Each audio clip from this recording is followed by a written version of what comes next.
નમસ્કાર વિદ્યાર્થી મિત્રો, હું શ્રી સુરતી આપ સર્વનું તમારી પોતાની યુટ્યુબ ચેનલ ઓશન કોચિંગ ક્લાસીસમાં હાર્દિક સ્વાગત કરું છું. વિદ્યાર્થી મિત્રો, તમારી આતુરતાનો અંત હવે આવી ચૂક્યો છે.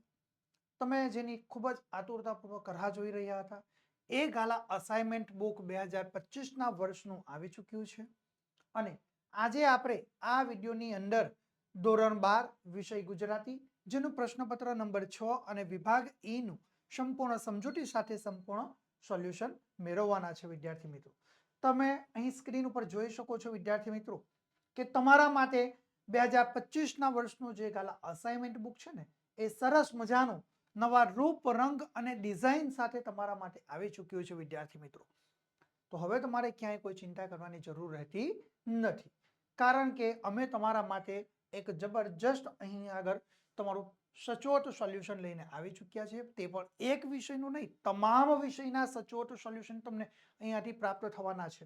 એટલે તમે નિસંકોચ થઈને તમે તમારી તૈયારીને આખરી ઓપ આપવાનું શરૂ કરી દેજો, કારણ કે હવે વિદ્યાર્થી મિત્રો બોર્ડની પરીક્ષા પણ ખૂબ જ નજીક આવી ચૂકી છે.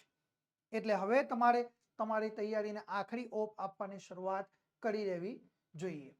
વિદ્યાર્થી મિત્રો, આજે આપણે ધોરણ 12ની બોર્ડની પરીક્ષા માટે ખાસ ઉપયોગી એવું ગાલા અસાઇનમેન્ટ બુક જે 2025ના વર્ષનું છે તેનું સંપૂર્ણ સચોટ સોલ્યુશન જોવાના છે. વિદ્યાર્થી મિત્રો, તમે જે તમારો અતૂટ વિશ્વાસ ગાલા અસાઇનમેન્ટ બુકની ઉપર રાખ્યો છે એ આજે ફરી પાછો તમારે રાખવાનો છે, કારણ કે ગાલા અસાઇનમેન્ટ બુક જે તમારા માટે લઈને આવ્યું છે એ તમે કલ્પના ન કરી હોય એવી જબરજસ્ત નવીન ટેકનોલોજી સાથે ગાલા અસાઇનમેન્ટ બુક 2025ના વર્ષમાં તમારા માટે આવી ચૂક્યું છે. આજના આ વિડીયોની અંદર વિદ્યાર્થી મિત્રો આપણે ધોરણ 12 વિષય ગુજરાતી અને પ્રશ્નપત્ર નંબર 6 જેનો વિભાગ ઈ નું સંપૂર્ણ સચોટ સોલ્યુશન આજના આ વિડીયોની અંદર આપણે મેળવવાના છે. વિદ્યાર્થી મિત્રો, આ જે ગાલા અસાઇનમેન્ટ બુક જે છે એ તમારા માટે એ ખૂબ જ મહત્વનું રહ્યું છે, કારણ કે બોર્ડની પરીક્ષામાં ગાલા અસાઇનમેન્ટ બુક એ ખૂબ જ મહત્વનો ભાગ ભજવતો આપણને જોવા મળે છે, કારણ કે મોટે ભાગે એની અંદર જે 6 પ્રેક્ટિસ પેપરો આપ્યા છે આ 6 પ્રેક્ટિસ પેપરો તમે તૈયાર કરશો એટલે લગભગ તમે તમારી તૈયારીને આખરી ઓપ આપી શકો છો. હવે વિદ્યાર્થી મિત્રો, તમે સ્ક્રીન ઉપર જોઈ શકો છો કે જે 2025ના વર્ષનું ગાલા અસાઇનમેન્ટ બુક છે અને એ પણ વાણિજ્ય પ્રવાહનું અને ધોરણ 12નું, એ તમને 6 અલગ અલગ વિષયના પ્રેક્ટિસ પેપરો સાથે તમારા માટે આવી ચૂક્યું છે. અને આ જે 6 પ્રેક્ટિસ પેપરોની અંદર જે પ્રશ્નોનો સમાવેશ કર્યો છે ખૂબ જ મહત્વના પ્રશ્નો રહ્યા છે કે જે બોર્ડની પરીક્ષામાં પૂછી શકાય એવા પ્રશ્નો છે. હવે વિદ્યાર્થી મિત્રો, આ જે ગાલા અસાઇનમેન્ટ બુક છે એ તમે બજારમાં જો ખરીદવા માટે જાઓ છો તો બજારમાં જ્યારે તમે આ ગાલા અસાઇનમેન્ટ બુક ખરીદવા માટે જશો ને તો તમારે 300 રૂપિયાની કિંમત ચૂકવવી પડશે, પ્લસ તમારે સમયનો બગાડ થશે. તમારે સ્ટેશનરી ઉપર તમે લેવા માટે જશો એટલે ત્યાં આગળ તમારે ભીડભાડમાં તમારે ઊભો રહેવું પડશે, એટલે તમારે સમયનો વ્યય થશે, શક્તિનો વ્યય થાય અને પૈસા પણ તમારે વધારે આપવાના થાય છે.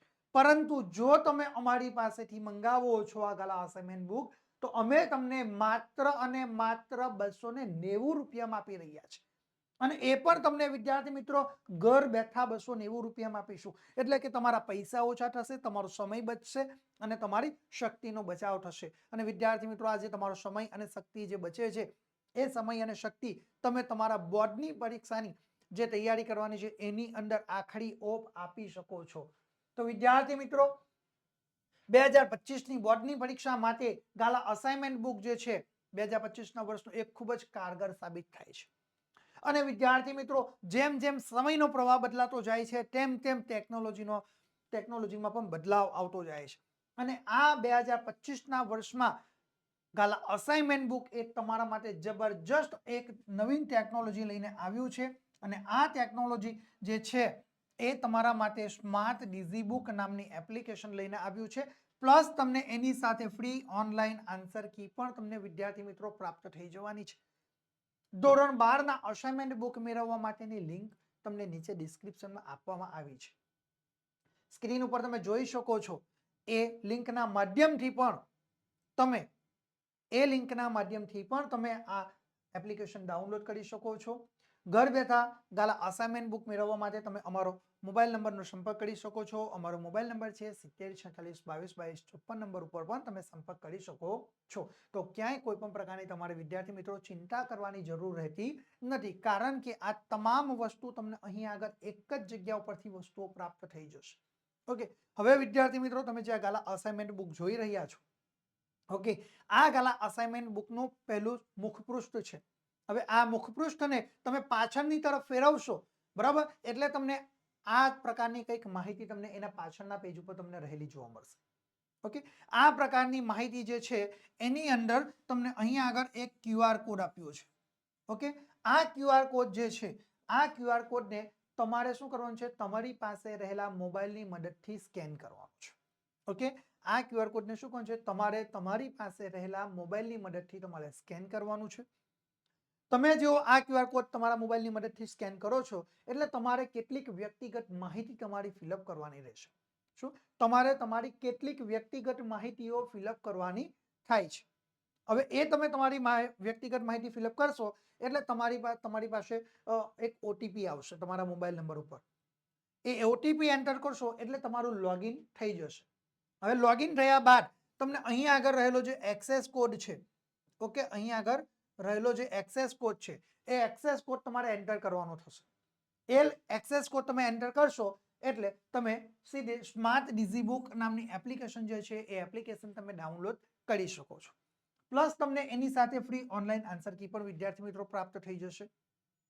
એપ્લિકેશન ડાઉનલોડ કરવા માટેની જે લિંક છે એ તમને ડિસ્ક્રિપ્શનમાં આપી છે અથવા સ્ક્રીન ઉપર તમે જોઈ શકો છો. એ લિંકના માધ્યમથી પણ તમે એપ્લિકેશન ડાઉનલોડ કરી શકો છો. અને આટલું બધું વિદ્યાર્થી મિત્રો તમને અહીં આગળ એક જ પ્લેટફોર્મ ઉપરથી પ્રાપ્ત થવાનું છે. ક્યાંય કોઈ જગ્યા ઉપર તમારે જવાની જરૂર નથી.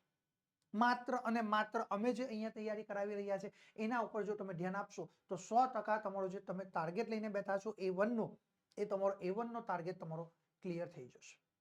ઓકે, એટલે તમારે વધુ પડતું અહીં આગળ જે અભ્યાસ કરાવે છે એના ઉપર ધ્યાન આપવાની ચોક્કસ જરૂર રહે છે. તમે તો ધ્યાન આપજો, પરંતુ સાથે સાથે તમારા મિત્રોને પણ તમે જાણ કરજો. આ વિડીયોને વધુમાં વધુ શેર કરો, લાઈક કરો અને ચેનલને સબસ્ક્રાઇબ કરવાનું ભૂલશો નહીં.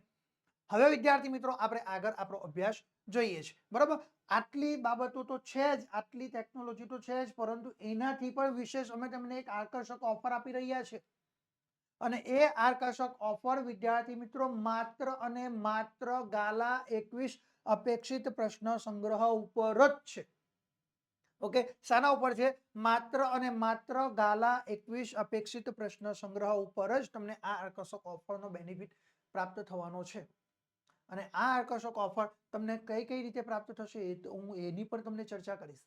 પરંતુ જો તમે એક વિષયની ગાલા 21 અપેક્ષિત પ્રશ્ન સંગ્રહ ખરીદવા માંગો છો તો પણ તમે મંગાવી શકો છો, અથવા તમામ વિષયના ગાલા 21 અપેક્ષિત પ્રશ્ન સંગ્રહ જો તમે ખરીદવા ઈચ્છતા હોય તો તમામ વિષયનો આખો સેટ પણ તમે મંગાવી શકો છો.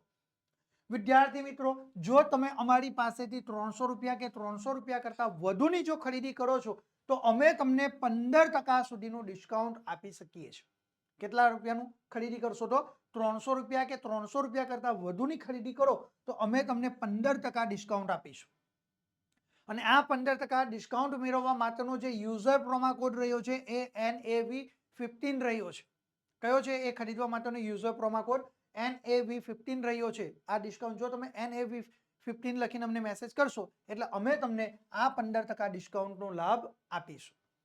હવે ઘણા બધા વિદ્યાર્થીઓ અમને જાણ કરે કે સર અમે તો તમારી સાથે ઘણા લાંબા સમયથી જોડાયા છે, તો અમને માત્ર અને માત્ર 15% ડિસ્કાઉન્ટ આપશો તમે?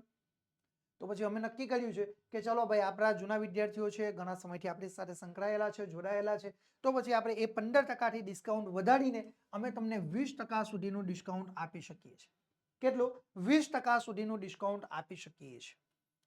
પરંતુ ક્યારે આ તમને 20% સુધીનું ડિસ્કાઉન્ટ અમે આપી શકીએ છીએ? કે જ્યારે તમે 500 રૂપિયા કે 500 રૂપિયા કરતા વધુની ખરીદી કરો છો તો જ અમે તમને આ 20% સુધીનું ડિસ્કાઉન્ટ આપીશું. ઓકે, અને આ 20% ડિસ્કાઉન્ટ મેળવવા માટેનો જે યુઝર પ્રોમો કોડ છે એ NAV20 લખવાનું તમારે રહેશે. કયો યુઝર પ્રોમો કોડ કયો છે? NAV20. આટલું લખીને તમે અમને મેસેજ કરશો એટલે અમે તમને આ 20%નું જે ડિસ્કાઉન્ટ છે એ તમને આપીશું. ઓકે વિદ્યાર્થી મિત્રો, ધોરણ 12 ની અપેક્ષિત અને ગાલા અસાઇનમેન્ટ બુક મેળવવા માટેની લિંક તમને નીચે ડિસ્ક્રિપ્શનમાં આપી છે વિદ્યાર્થી મિત્રો. વધારે માહિતી મેળવવા માટે તમે અમારા મોબાઈલ નંબરનો સંપર્ક કરી શકો છો. અમારો મોબાઈલ નંબર છે 7046222254 નંબર ઉપર પણ તમે સંપર્ક કરી શકો છો. તો હવે તમારે ક્યાંય કોઈ પણ પ્રકારની ચિંતા કરવાની જરૂર નથી, કારણ કે અમે તમારા માટે જે લઈને આવ્યા છે એ તમે જોઈ શકો છો. બરાબર. હવે વિદ્યાર્થી મિત્રો, આટલા બધા જો તમને આકર્ષક ઓફરો પ્રાપ્ત થતા હોય તો પછી તમારે બાકી રહેવાનું તો ન જ હોય. એટલે ફટાફટ તમે આ આકર્ષક ઓફરનો લાભ લેજો અને અત્યારે જ તમે તમારો ઓર્ડર અમારી પાસે બુક કરાવી દેજો. ચલો વિદ્યાર્થી મિત્રો, હવે આપણે વધુ સમય ન લેતા આપણે આપણો અભ્યાસ આગળ વધારીએ છીએ. ઓકે, ચલો આપણે જોઈએ. આજનો આપણો વિષય છે ધોરણ 12 ગાલા અસાઇનમેન્ટ બુક 2025ના વર્ષનું, જેનું પ્રશ્નપત્ર નંબર છે 6 અને વિભાગ ઈ નું સંપૂર્ણ સચોટ સોલ્યુશન આજના આ વિડીયોની અંદર આપણે મેળવવાના છે. હવે વિદ્યાર્થી મિત્રો, વિભાગ ઈ એટલે કે તમારા માટે એ લેખન વિભાગ છે. શું છે? તમારા માટે એ લેખન વિભાગ છે. બરાબર, લેખન વિભાગ છે. આ લેખન વિભાગની અંદર તમારે કુલ 20 ગુણના પ્રશ્નો, 20 ગુણનો તમારો આ લેખન વિભાગ રહેશે. કેટલા ગુણનો રહે છે? 20 ગુણનો આ તમારો લેખન વિભાગ રહેલો છે. હવે તમારે વિદ્યાર્થી મિત્રો જે બાબતો ધ્યાનમાં રાખવાની છે એ તમે જુઓ. સૌથી પહેલા જે તમે લેખન વિભાગની અંદર લખવાની શરૂઆત કરો એ પહેલા તમારે કેટલીક બાબતો ધ્યાનમાં રાખવાની છે. અને આ વિભાગ ઈ એ સંપૂર્ણપણે મૌલિકતા દાખવનારો વિષય છે. તમારે તમારી મૌલિકતાનો ભરપૂર ઉપયોગ કરવાનો છે. શું કહો છો? તમારે તમારી મૌલિકતાનો ભરપૂર ઉપયોગ કરવાનો છે વિદ્યાર્થી મિત્રો.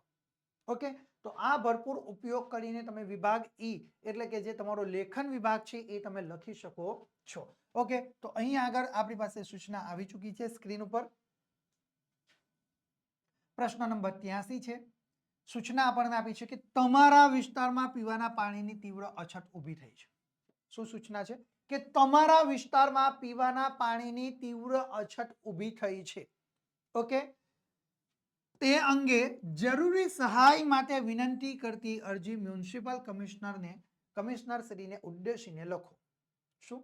જે તમારા વિસ્તારમાં પીવાના પાણીની તીવ્ર અછત ઊભી થઈ છે તે અંગે જરૂરી સહાય માટે વિનંતી કરતી અરજી મ્યુનિસિપલ કમિશનરશ્રીને ઉદ્દેશીને લખવાનું છે.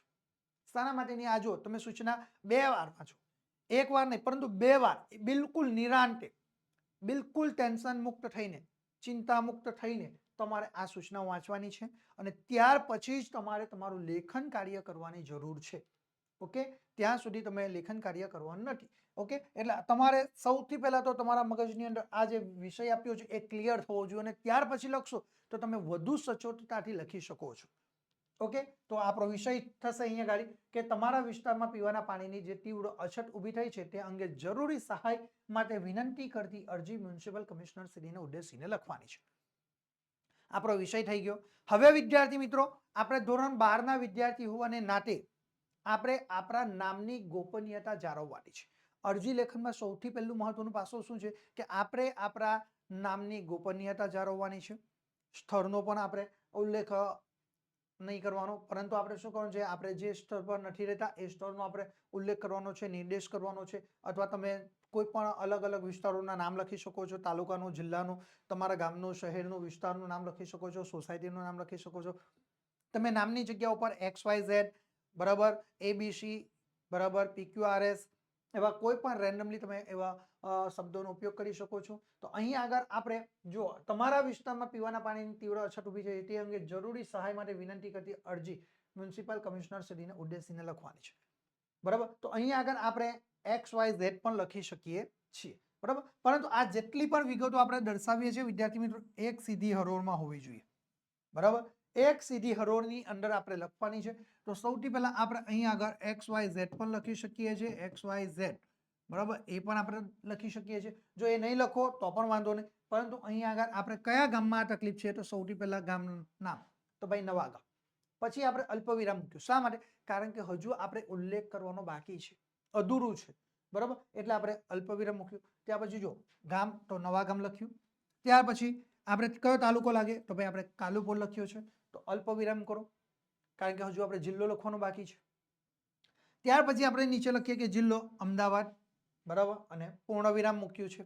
હવે એના પછી આગળ કોઈ બીજું વધારે પડતી આપણે માહિતી દર્શાવતા નથી. ત્યાર પછી અરજી લેખન આપણે કઈ તારીખે કરી રહ્યા છે એ તારીખનો તમારે ચોક્કસ ઉલ્લેખ કરવાનો છે. તો આપણે અહીંયા આગળ જુઓ એ તારીખનો આપણે શું ઉલ્લેખ કર્યો છે કે ભાઈ કઈ તારીખે આપણે એનો ઉલ્લેખ કર્યો છે. બરાબર, તો જુઓ આપણે જે તારીખનો ઉલ્લેખ કર્યો છે બરાબર એ તારીખ આપણે કઈ છે તો ભાઈ 10 બરાબર એ આપણે કઈ તારીખ છે તારીખ 10/11/2024 શું છે તારીખ 10/11/2024 આ આપણે અહીંયા આગળ એનો ઉલ્લેખ કરેલો આપણને જોવા મળે છે. ઓકે, તારીખ 10/11/2024 આ રીતે તમે પૂરેપૂરું તમારે દર્શાવવાનું થાય છે. આટલી બાબતો તમારી ક્લિયર થઈ ગયા બાદ તમારે શું કરવાનું છે અહીંયા આગળથી આ જમણા હાથ ઉપર તમારે આટલી પુરવણીના જમણા હાથ ઉપર લખવાનું આટલી બાબતો આટલું ક્લિયર થઈ જાય પછી એક્ઝેક્ટ અહીંયા આગળ જે પૂરું થાય તેને નીચેની લીટીમાં ડાબા હાથ ઉપર તમારે આવી જવાનું છે. ઓકે, તમારે ક્યાં આવવાનું છે ડાબા હાથ ઉપર વિદ્યાર્થી મિત્રો તમારે આવી જવાનું છે. બરાબર, ચાલો ત્યાર પછી જો તમે ડાબા હાથ ઉપર આવી ગયા એટલે તમને અહીંયા આગળ ફરી પાછું એક સીધી હરોળમાં તમારે બાબતો દર્શાવવાની થશે. કઈ રીતે તો જુઓ અહીંયા આગળ સૌથી પહેલા પ્રતિ, ત્યાર પછી અલ્પવિરામ. ઓકે, ત્યાં બાબત પૂરી થઈ, ત્યાં તારીખ લખી 10/11/2024 અને અહીંયા આગળ સીધું આપણે શું લખ્યું છે કે પ્રતિ, બરાબર, અલ્પવિરામ લખ્યું. ત્યાર પછી આપણે કોને સંબોધીને અરજી લેખન કરવાનું છે એ જુઓ. અહીંયા આગળ જે આપણે અરજી લેખન કરીએ તો આ જે અરજી લખે છે એનું નામ સરનામું લખવાનું છે અને ડાબા હાથ ઉપર કોનું કે આપણે કોને લખી રહ્યા છે તો એ વિનંતી કરતી અરજી કોને લખવાની છે ત્યાં અંગે જરૂરી સહાય માટે વિનંતી કરતી અરજી મ્યુનિસિપલ કમિશનરને ઉદ્દેશીને લખવાનું છે. કોને? મ્યુનિસિપલ કમિશનર શ્રીને ઉદ્દેશીને લખવાનું. તો આપણે અહીંયા આગળ કોનો ઉલ્લેખ કરે કે મ્યુનિસિપલ કમિશનર શ્રી. ઓકે, અલ્પવિરામ. ભાઈ મ્યુનિસિપલ કમિશનર શ્રી કયા વિસ્તાર, કયો જિલ્લો, કયો તાલુકો, તો ભાઈ આપણે કયો વિસ્તાર લાગશે તો ભાઈ આપણું કયું શહેર અમદાવાદ. તો આપણે અહીંયા અમદાવાદ, અહીંયા આગળ મ્યુનિસિપલ કમિશનર શ્રી લખ્યું અલ્પવિરામ, અહીંયા આગળ અમદાવાદ લખ્યું પૂર્ણ વિરામ થઈ ગયું એટલે અમદાવાદ શહેરની વાત છે, પૂર્ણ થઈ ગયું. ઓકે, ચાલો હવે જેવું અહીંયા આગળ આ પૂર્ણ થાય એટલે આપણે તરત જ એની નીચેથી અહીંયાથી આપણે લખવાનું શરૂ કરવાનું. એની નીચેની લીટીમાં વિષય લખવાનો. વિષય લખ્યા પછી આપણો મુખ્ય વિષય શું છે તો જુઓ કે તમારા વિસ્તારમાં પીવાના પાણીની તીવ્ર અછત ઊભી થઈ છે. જુઓ શું છે કે ભાઈ પીવાના પાણીની તીવ્ર અછત ઊભી થઈ છે. આ જે બાબત છે એ સૌથી મહત્વની બાબત અહીંયા રહી છે. એ બાબત અંગે જ આપણે અરજી લેખન કરવાનું. તો આપણે અહીંયા આગળ શું લખ્યું છે કે જો પીવાના પાણીનો પુરવઠો તાત્કાલિક પહોંચાડવા બાબત, કારણ કે પીવાનું પાણી જ નથી એટલે પીવાના પાણીનો પુરવઠો તાત્કાલિક પહોંચાડવા બાબત. જો પીવાના પાણીની તીવ્ર અછત ઊભી થઈ છે તેને દૂર કરવા બાબત અથવા પીવાના પાણીનો પુરવઠો તાત્કાલિક પહોંચાડવા બાબત. આટલી બાબત લખ્યા પછી તમારે અહીંયા આગળ પૂર્ણ વિરામ મૂકવાનું. ઓકે, આ બાબત જ્યાં આટલો વિષય આપણે લખ્યો છે પૂર્ણ થાય પછી એક્ઝેક્ટ એની નીચે જ બરાબર એની નીચેની લીટીની અંદર આપણે પેરેગ્રાફ પાડીને અથવા તો સીધું આપણે લખી શકીએ છીએ કે આદરણીય શ્રી. બરાબર, આદરણીય શ્રી. અહીંયા આગળ જુઓ સૌથી પહેલા અહીંયા આગળ આપણે માનસૂચક શબ્દોનું આપણે પ્રયોજન કરવાનું છે. કયા કયા માનસૂચક શબ્દો છે તો જુઓ અહીંયા આગળ આપણે લખી લઈએ છીએ. બરાબર, તો ભાઈ આદરણીય, બરાબર, આદરણીય શ્રી, આદરણીય શ્રી, માનનીય શ્રી, બરાબર, પૂજનીય શ્રી, બરાબર, મહોદય શ્રી, બરાબર. આવી રીતે આપણે શબ્દોનો ઉલ્લેખ કરી શકીએ છીએ. આવા માનસૂચક શબ્દોનો આપણે ઉલ્લેખ કરવાનો થાય. ક્યાં આગળ તો અહીંયા આગળ આપણે માનસૂચક શબ્દોનો આપણે ઉલ્લેખ કરવાનો થાય. એની સાથે સાથે આપણે મુરબ્બી શ્રી પર લખી શકીએ છીએ. વંદે માતરમ સહ આપ સાહેબ શ્રીને જણાવવાનું કે બરાબર એ લખી શકીએ છીએ. જય હિન્દ સાથ આપ સાહેબ શ્રીને જણાવવાનું કે આવા માનસૂચક શબ્દોનો આપણે ઉપયોગ કરી શકીએ છીએ. ઓકે, આટલું થયા પછી આપણે શું કરવાનું છે પેરેગ્રાફ પાડીને લખવાની શરૂઆત કરવાની છે. કયો વિષય હતો તો ભાઈ આપણા તમારા વિસ્તારમાં પીવાના પાણીની તીવ્ર અછત ઊભી થઈ છે તેને દૂર કરવા માટે કોને અરજી લેખન કરવાનું છે તો ભાઈ તમારા વિસ્તારના કમિશનર મ્યુનિસિપલ કમિશનર શ્રીને અરજી લેખન કરો. બરાબર, તો આપણે અહીંયા અરજી લેખન કરવાની શરૂઆત કરીએ છીએ. તો પેરેગ્રાફ પાડીને સૌથી પહેલા લખવાની શરૂઆત શું કરવાની છે કે ભાઈ તાજેતરમાં આપે લીધેલી અમારા અછતગ્રસ્ત વિસ્તારોની મુલાકાત અને એના અનુસંધાનમાં આપે અંગત રસ લઈને સરકારને કરેલા સૂચનોથી પ્રભાવિત થઈને તેમજ આશાવાદી બનીને આ અરજી સીધી આપને જ લખવાની હિંમત કરવા પ્રેરાયો છું. બિલકુલ ટૂંકાણમાં અરજીનો આખો ચિતારને ખુલી નાખ્યો છે. શું લખ્યું છે કે તાજેતરમાં આપે લીધેલી અમારા અછતગ્રસ્ત વિસ્તારોની મુલાકાત.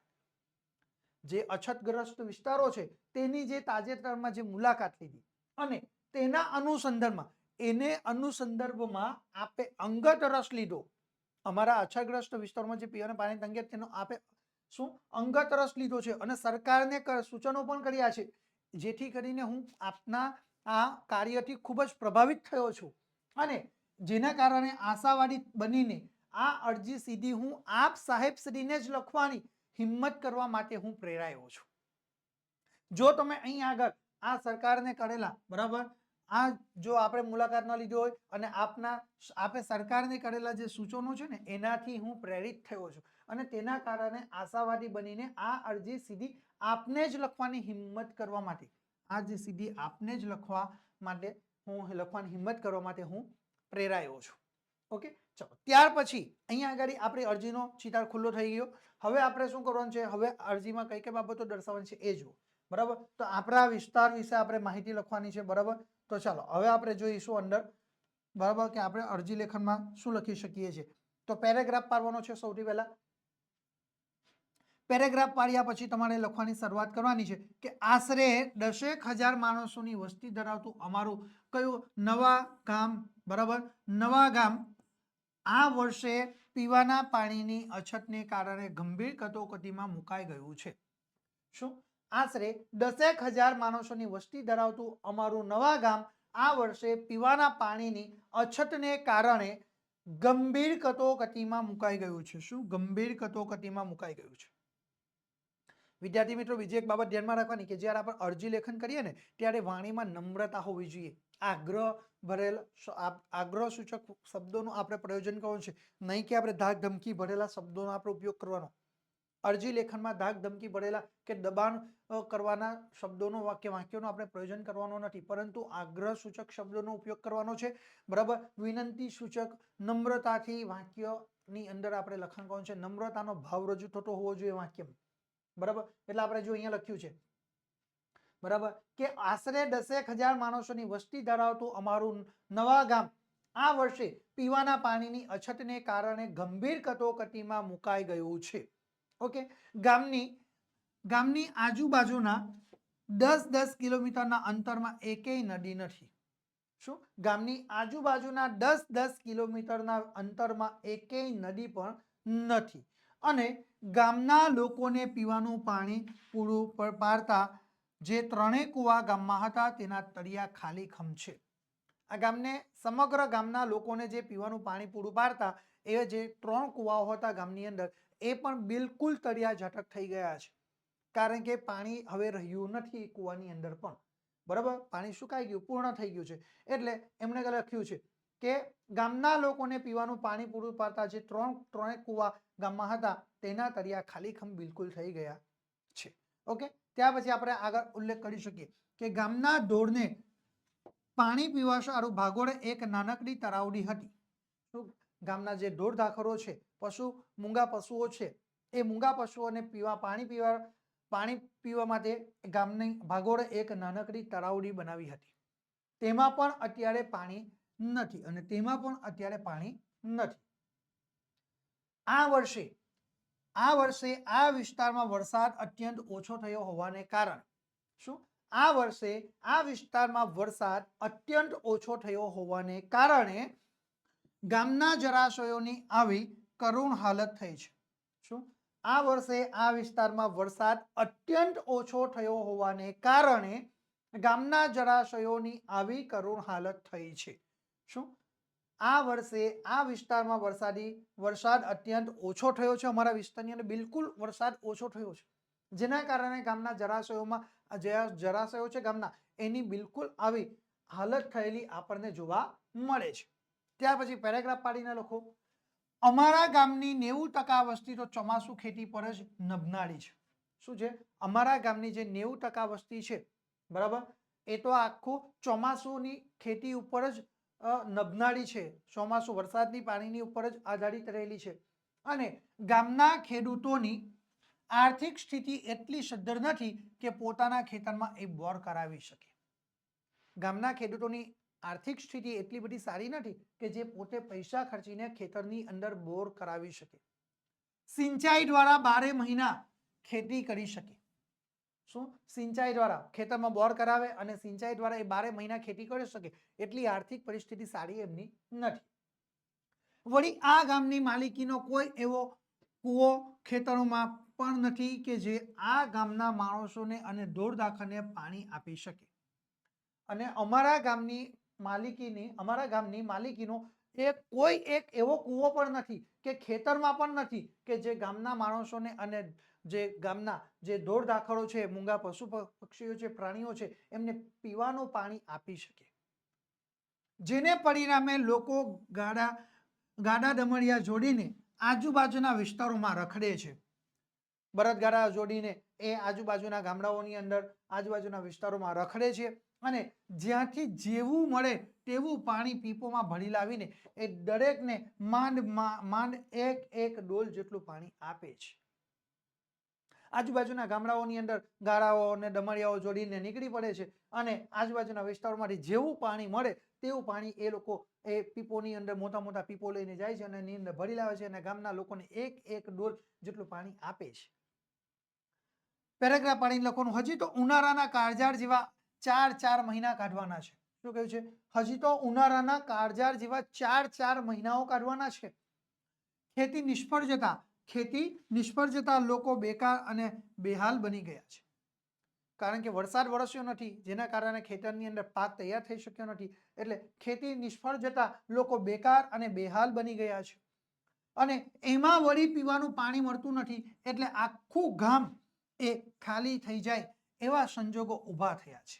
જેના શું અને એમાં વળી પીવાનું પાણી પણ મળતું નથી તો પછી આવી વિકટ પરિસ્થિતિની અંદર આખા ગામના લોકો એ પોતાનું અસ્તિત્વને ટકાવી રાખવા માટે ગામ છોડીને અન્ય જગ્યા ઉપર જવા માટે પણ એ તૈયાર થઈ જશે. એટલે કહ્યું છે કે એમાં વળી પીવાનું પાણી મળતું નથી એટલે આખું ગામ ખાલી થઈ જાય એવા સંજોગો આજે ઊભા થઈ ગયા છે. અમે અત્યાર સુધીમાં તાલુકા કક્ષાએ અને જિલ્લા કક્ષાએ અનેક વાર ઘા નાખી છે. શું કહ્યું છે ગામના લોકોએ? કે અમે અત્યાર સુધીમાં તાલુકા કક્ષાએ અને જિલ્લા કક્ષાએ અનેક વાર ઘા નાખી છે પણ કોઈ સાંભળતું નથી. પરંતુ કોઈ જ અધિકારીઓ અમારી આ વાતને સાંભળતું નથી, ધ્યાને લેતા નથી. અમે કોર્પોરેશનમાં પણ જઈને 2 વાર માનનીય અધિકારીશ્રીને અમારી મુશ્કેલી જણાવી આવ્યા છે. શું કહ્યું છે? કે અમે કોર્પોરેશનમાં જઈને પણ 2 વાર માનનીય અધિકારીશ્રીને અમારી મુશ્કેલીઓ જણાવીને આવ્યા છે. પરંતુ ત્યાં પણ બધું સરકારી રાહે કામકાજ ચાલે છે. એટલે હવે કેવળ આપ જ અમને ઉઘાડી શકો એમ છો. ત્યાં પણ બધું સરકારી રાહે ચાલે છે. રામ રાજમાં પ્રજા સુખી એવું કામ ચાલી રહ્યું છે. અંધારી નગરી અને ગંદુ રાજા તેના જેવું કામ છે કે જેમ ચાલે એમ વહીવટ ચાલી રહ્યો છે. હવે આપ જ અમને આ વિકટ પરિસ્થિતિમાંથી ઉગાડી શકો એમ છો. માણસો તો સગાવાલાને ત્યાં જઈને દાડા કાઢી નાખશે. મનુષ્યો છે ને એ તો પોતાના સગા સંબંધીઓ સ્નેહીજનોને ત્યાં થોડા દિવસ જતા રહેશે અને એ દિવસો પસાર કરી શકે છે અને દાડા કાઢી શકશે. પણ ગામના 1000 જેટલા દુધાળા ઢોરની શી હાલત થશે એ જ અમને તો સમજાતું નથી. કારણ કે આખા ગામની અંદર 1000 જેટલા દુધાળા ઢોરની શી હાલત થશે એ જ અમને તો સમજાતું નથી. મનુષ્ય તો પોતાના સગા સંબંધીઓ સ્નેહજનોને ત્યાં થોડા દિવસો સુધી જતા રહેશે અને દિવસો પસાર કરી નાખશે. પણ બિચારા મૂંગા પશુ પક્ષી પ્રાણીઓ ક્યાં જશે? દુધાળા ઢોરની શું હાલત થશે એ જ અમને તો આ સમજાતું નથી. ટેન્કરો દ્વારા પાણી પહોંચાડવાની જે યોજના ચાલી રહી છે તેનો લાભ અમારા ગામને મળે તો જ અમે ટકી શકીએ એમ છીએ. શું કહ્યું છે? ટેન્કરો દ્વારા જે ગામને પાણી મળી રહે, બરાબર, ટેન્કરો દ્વારા જે પાણી પહોંચાડવાની જે યોજના ચાલી રહી છે તેનો લાભ અમારા ગામને મળે તો જ અમે ટકી શકીએ એમ છીએ. કૃપા કરીને સવેરા ગત્તુ કરવા હુકુમ કરવા હાર્દિક વિનંતી છે. શું કહ્યું છે? કૃપા કરીને સવેરા, બરાબર, યોગ્ય સમયે ગત્તુ કરવા હુકમ કરવા હાર્દિક વિનંતી છે. બરાબર, આપના સાનુકૂળ પ્રત્યુત્તરની અપેક્ષા છે અથવા એવી રીતે પણ આપણે લખી શકીએ છીએ. અને અહીંયા જો વિનંતી અહીંયા કેટલી સરસ કરી છે. કૃપા કરીને, નમ્રતાથી કૃપા કરી સવેરા ગત્તુ કરવા હુકુમ કરવા હાર્દિક વિનંતી છે. જો અહીંયા આગળ શું કહ્યું છે? આ અહીંયા આગળ જો આગ્રહસૂચક નમ્રતા ભરેલા વાક્યોનું પ્રયોજન કર્યું છે. આટલી બાબતો આપણે દર્શાવી દીધા પછી છેવટે અહીંયા આગળ લીખતી લખવાનું છે. બરાબર, આપનો ગુણાનુરાગી, બરાબર, આપનો ગુણાનુરાગી. અને ત્યાર પછી આપણે અ બ ક પણ લખી શકીએ છીએ. શરૂઆતમાં આપણે જે જમરાહાતના ઉપર જે નામ લખીએ છીએ અ બ ક એક્સ વાય ઝેડ, બરાબર, અ બ ક પણ લખીએ છીએ, એક્સ વાય ઝેડ જે લખવું હોય એ આપણે લખી શકીએ છીએ. અને સરપંચ, બરાબર, આખા ગામ વતી સરપંચ અરજી કરી છે. તો ભાઈ સરપંચ કયા? તો નવા ગામના. બરાબર, એ બાબતે આપણે અહીંયા આગળ આ લખી શકીએ છીએ. જમણા હાથ ઉપર તમે જે લખો છો એ જ આપણે અહીંયા આગળ અહીંયા અરજી લેખન પૂર્ણ થયા પછી લીખતીની અંદર આપણે ઉલ્લેખ કરવાનો થાય છે. જો વિદ્યાર્થી મિત્રો આ રીતે તમે સરસ મજાની અરજી લેખન કરી શકો છો તો તમને જે 5 ગુણનો જે તમારો પ્રશ્ન છે, બરાબર, આ 5 ગુણમાંથી સીધા તમે 5 ગુણ તમે સીધા બેઠા મેળવી શકો છો. બરાબર, એટલે તમારે આટલી બાબતો તમારે ધ્યાનમાં રાખવાની છે. બરાબર, આટલી બાબતો જો તમે ધ્યાનમાં રાખશો અને અરજી લેખન જો તમે કરો છો તો તમે સરળતાથી 5 ગુણ તમે સીધા તમે પરીક્ષાની અંદર મેળવી શકો છો. અરજી લેખનની અંદર તમારે સૌથી પહેલામાં પહેલું જે તમને કહ્યું જમણા હાથ ઉપર તમારે અરજી લેખનાનું નામ, સરનામું લખવાનું છે, તારીખ દર્શાવવાની છે. અને ડાબા હાથ ઉપર એની નીચે જ આપણે શું કહેવાનું છે કે જે આપણે અરજી કોના સંદર્ભમાં લખી રહ્યા છે, કોને ઉદ્દેશીને લખી રહ્યા છે, એનું નામ, સરનામું આપણે લખવાનું રહેશે. અને નીચે વિષય, અને ત્યાર પછી આપણે અરજી લેખનની શરૂઆત કરવાની છે. ઓકે, અને અંતમાં છેલ્લે આપણે જે અરજી લખનાર છે એનો આપણે ઉલ્લેખ કરવાનો છે કે આપના ગુણાનુરાગી અ બ ક અને સરપંચ તો ભાઈ નવા ગામ. બરાબર, એવી રીતે સમગ્ર ગામ વતી એ સરપંચશ્રીએ અરજી લેખન કર્યું છે તો એ રીતે આપણે લખી શકીએ છીએ. ઓકે, તો આ રીતે તમે લખશો અરજી તો તમને સીધા 5 ગુણ મળવા પાત્ર થાય. પરંતુ જો તમે શરૂઆતનો જે ભાગ છે, બરાબર, તમે અરજી લેખન કરનારનું નામ, સરનામું ખોટું લખો અને કયા અધિકારીને લખી રહ્યા છો એ જો તમારું ખોટું પડશે તો આખી તમારી અરજી લેખન પર ખોટી થઈ જશે. ઓકે, એટલે આટલી બાબતોનું ચોકસાઈપૂર્વક ધ્યાન રાખીને તમારે અરજી લેખન કરવાનું છે. જેના તમને કેટલા ગુણ મળવા પાત્ર થશે? જેના તમને 5 ગુણ મળવા પાત્ર થાય છે. ઓકે, તો આટલી બાબતો ચોક્કસપણે વિદ્યાર્થી મિત્રો તમારે લખવી પડશે, તમારે તૈયારી કરવાનું થાય છે. ઓકે, ચાલો હવે આપણે આપણો અભ્યાસ આગળ વધારીશું. ચાલો હવે આપણી પાસે સૂચના છે, આ નવી સૂચના આવી છે. સૂચના છે નીચેના પાઠ્યેતર ગદ્યખંડનું વાદાત્મક ગદ્યમાં રૂપાંતર કરવાનું છે. શામાં રૂપાંતર કરવાનું છે? વાદાત્મક ગદ્યની અંદર આપણે રૂપાંતર કરવાનું છે. ઓકે, તો નીચેના પાઠ્યેતર જે ગદ્યખંડ છે એ ગદ્યખંડનું વાદાત્મક ગદ્યમાં રૂપાંતર કરવાનું હોય તો આપણે આ કેટલા ગુણની અંદર આપણને પરીક્ષાની અંદર પૂછાય છે? તો ભાઈ સૌથી પહેલા 5 ગુણની અંદર પરીક્ષામાં પૂછાય છે. કેટલા ગુણની અંદર? 5 ગુણની અંદર આ વાદાત્મક ગદ્ય આપણને પરીક્ષામાં પૂછાય છે. તો સૌથી પહેલા વાદાત્મક ગદ્ય. તો વાદાત્મક ગદ્ય એટલે શું? કે વાદ વિવાદથી ભરેલું ગદ્ય. ઓકે, અહીંયા આગળ એના અર્થની અંદર જ વાદાત્મક ગદ્ય છે તો એની અંદર જ આપણને એનો ઉલ્લેખ થતો જોવા મળશે કે વાદ વિવાદથી ભરેલું ગદ્ય, કે જેને આપણે વાદાત્મક ગદ્ય કહીએ છીએ. શું? વાદ વિવાદથી ભરેલું ગદ્ય, જેને આપણે વાદાત્મક ગદ્ય કહીએ છીએ. ઓકે, ચલો ત્યાર પછી આપણે વિદ્યાર્થી મિત્રો આગળ આપણે જોઈ શકીએ કે ભાઈ વાદાત્મક ગદ્યની અંદર આપણે તર્કના રૂપમાં દલીલો રજૂ કરવાની છે. શાને અંદર? તર્કના રૂપની અંદર આપણે દલીલો રજૂ કરવાની છે. ઓકે, આપણે મોટે ભાગે યોગ્ય જગ્યા ઉપર ઉદ્ગાર ચિહ્નોનો આપણે ઉપયોગ કરવાનો છે. યોગ્ય જગ્યા ઉપર અલ્પવિરામનો આપણે ઉપયોગ કરવાનો છે. યોગ્ય જગ્યા ઉપર આપણે double inverted comma, single inverted કોમાનો આપણે પ્રયોજન કરવાનું છે.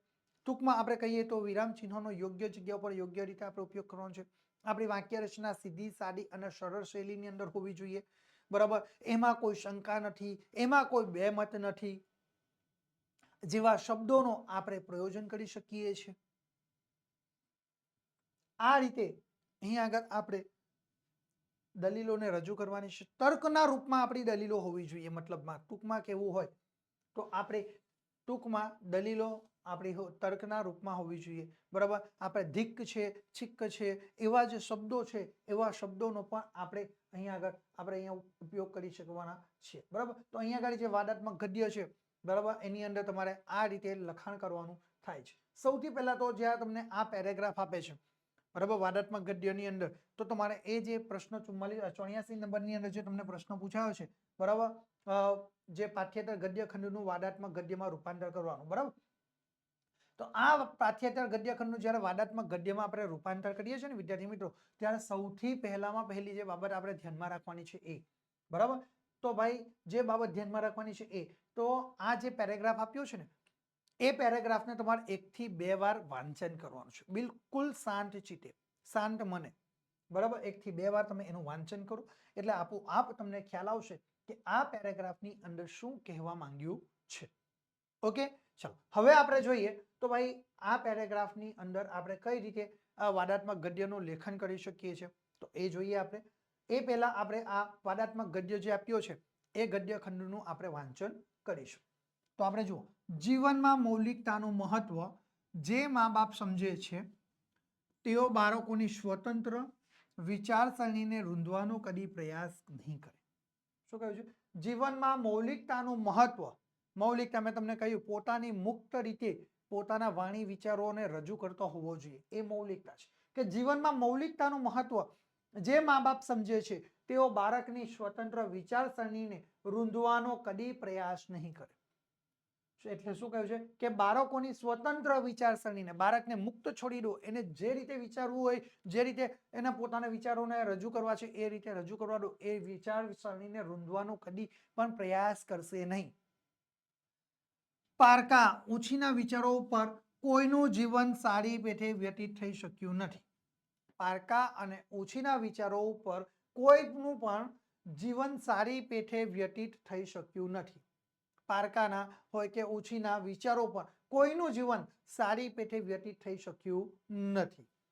જીવનની મુશ્કેલ અને કટોકટી ભરેલી પરિસ્થિતિનો સામનો સ્વતંત્ર વિચારસરણી અને સ્વતંત્ર નિર્ણય શક્તિ વગર થઈ શકતો નથી.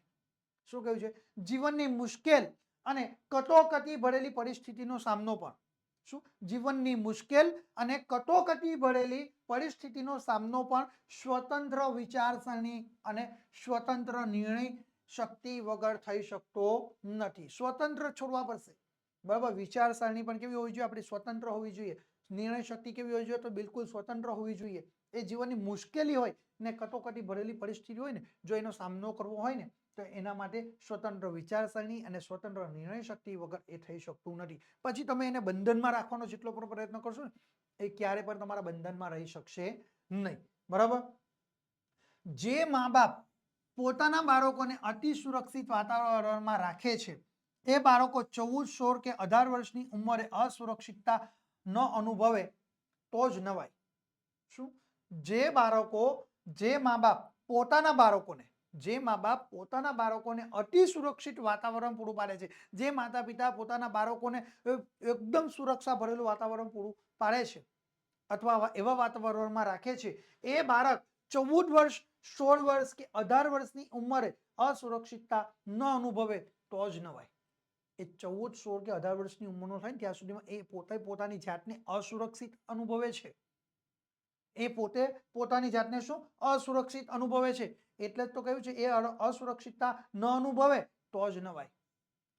એટલા માટે જ કહ્યું છે. ચલો હવે આ જે ગદ્ય છે, બરાબર, આ જે ગદ્યખંડ છે એને આપણે વાદાત્મક ગદ્યની અંદર કેવી રીતે લખી શકીએ એની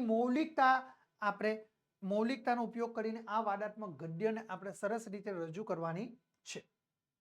ચાલો હવે આપણે વાદાત્મક ગદ્ય આપણે કઈ રીતે લખી શકીએ છીએ તો જોઈએ. સૌથી પહેલા તો વિદ્યાર્થી મિત્રો આ જે વાદાત્મક ગદ્ય છે, બરાબર, આ વાદાત્મક ગદ્ય લેખનની અંદર પહેલું જ વાક્ય આપણે લખવાનું થાય છે પેરેગ્રાફની કે ભલે મારી વાત તમારા ઘરે ઉતરે યા ના ઉતરે, બરાબર. ભલે મારી વાત તમારા ઘરે ઉતરે યા ન ઉતરે, હું તો સ્પષ્ટપણે કહેવા તૈયાર છું. શું? ભલે મારી વાત તમારા ઘરે ઉતરે યા ન ઉતરે, હું તો સ્પષ્ટપણે કહેવા તૈયાર છું કે જીવનમાં મૌલિકતાનું મહત્વ જે મા બાપ સમજે છે તેઓ બાળકોની સ્વતંત્ર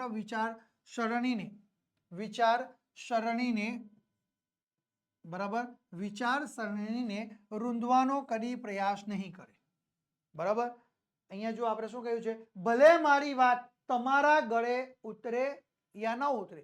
જો અહીંયા ભલે મારી વાત નમ્રતાથી તર્કના રૂપમાં દલીલો રજૂ થઈ છે. ભલે મારી વાત તમારા ઘરે ઉતરે કે ન ઉતરે, ઉતરે યા ન ઉતરે, હું તો સ્પષ્ટપણે કહેવા તૈયાર છું. શું? હું તો સ્પષ્ટપણે કહેવા તૈયાર છું કે, બરાબર. એમાં કોઈ શંકા નથી, એમાં કોઈ બેમત નથી, એ વાત બિલકુલ સાચી છે. આવા આ તર્ક રૂપે દલીલો અહીંયા રજૂ થઈ રહી છે. જુઓ, હું તો સ્પષ્ટપણે કહેવા તૈયાર છું કે જીવનમાં મૌલિકતાનું મહત્વ જે મા બાપ સમજે છે તેઓ બાળકોની સ્વતંત્ર વિચારસરણીને રૂંધવાનો કદી પ્રયાસ નહીં કરે. શું? વિચારસરણીને રૂંધવાનો કદી પણ પ્રયાસ નહીં કરે. આટલે સુધી આપણે પહેલું જ સેન્ટેન્સને આપણે લખી શકીએ છીએ. બરાબર, આપણે પહેલું સેન્ટેન્સ આ રીતે સરસ મજાનું આપણે લખી શકીએ છીએ. તર્કના રૂપમાં આપણી જે દલીલો છે એને આપણે રજૂ કરી શકીએ છીએ. ઓકે, ત્યાર પછી આપણે જો આગળ શું, હું તો સ્વાનુભવે એ કહેવાની હિંમત કરું છું કે પારકા અને ઉછીના વિચારો ઉપર કોઈનું જીવન સારી પેઠે વ્યતીત થઈ શકતું નથી. શું? હું તો સ્વાનુભવે, હું તો સ્વાનુભવે એટલે પોતે અનુભવ જે કરેલા છે એ અનુભવે કહેવાની હિંમત કરું છું. શું? હું તો સ્વાનુભવે કહેવાની હિંમત કરું છું કે પારકા ઉછીના વિચારો ઉપર કોઈનું જીવન સારી પેઠે ક્યારે પણ વ્યતીત થઈ શકતું નથી. ક્યારેય સારી પેઠે એ વ્યતીત થઈ શકતું નથી. એની સાથે તમે લખી શકો, મારો તો સ્પષ્ટ અભિપ્રાય છે કે જીવનની મુશ્કેલ અને કટોકટી ભરેલી પરિસ્થિતિનો સામનો એ સ્વતંત્ર વિચારસરણી અને સ્વતંત્ર નિર્ણય શક્તિ વગર થઈ શકતો નથી. શું? મારો તો સ્પષ્ટ અભિપ્રાય છે કે, જો મારો તો સ્પષ્ટ અભિપ્રાય છે,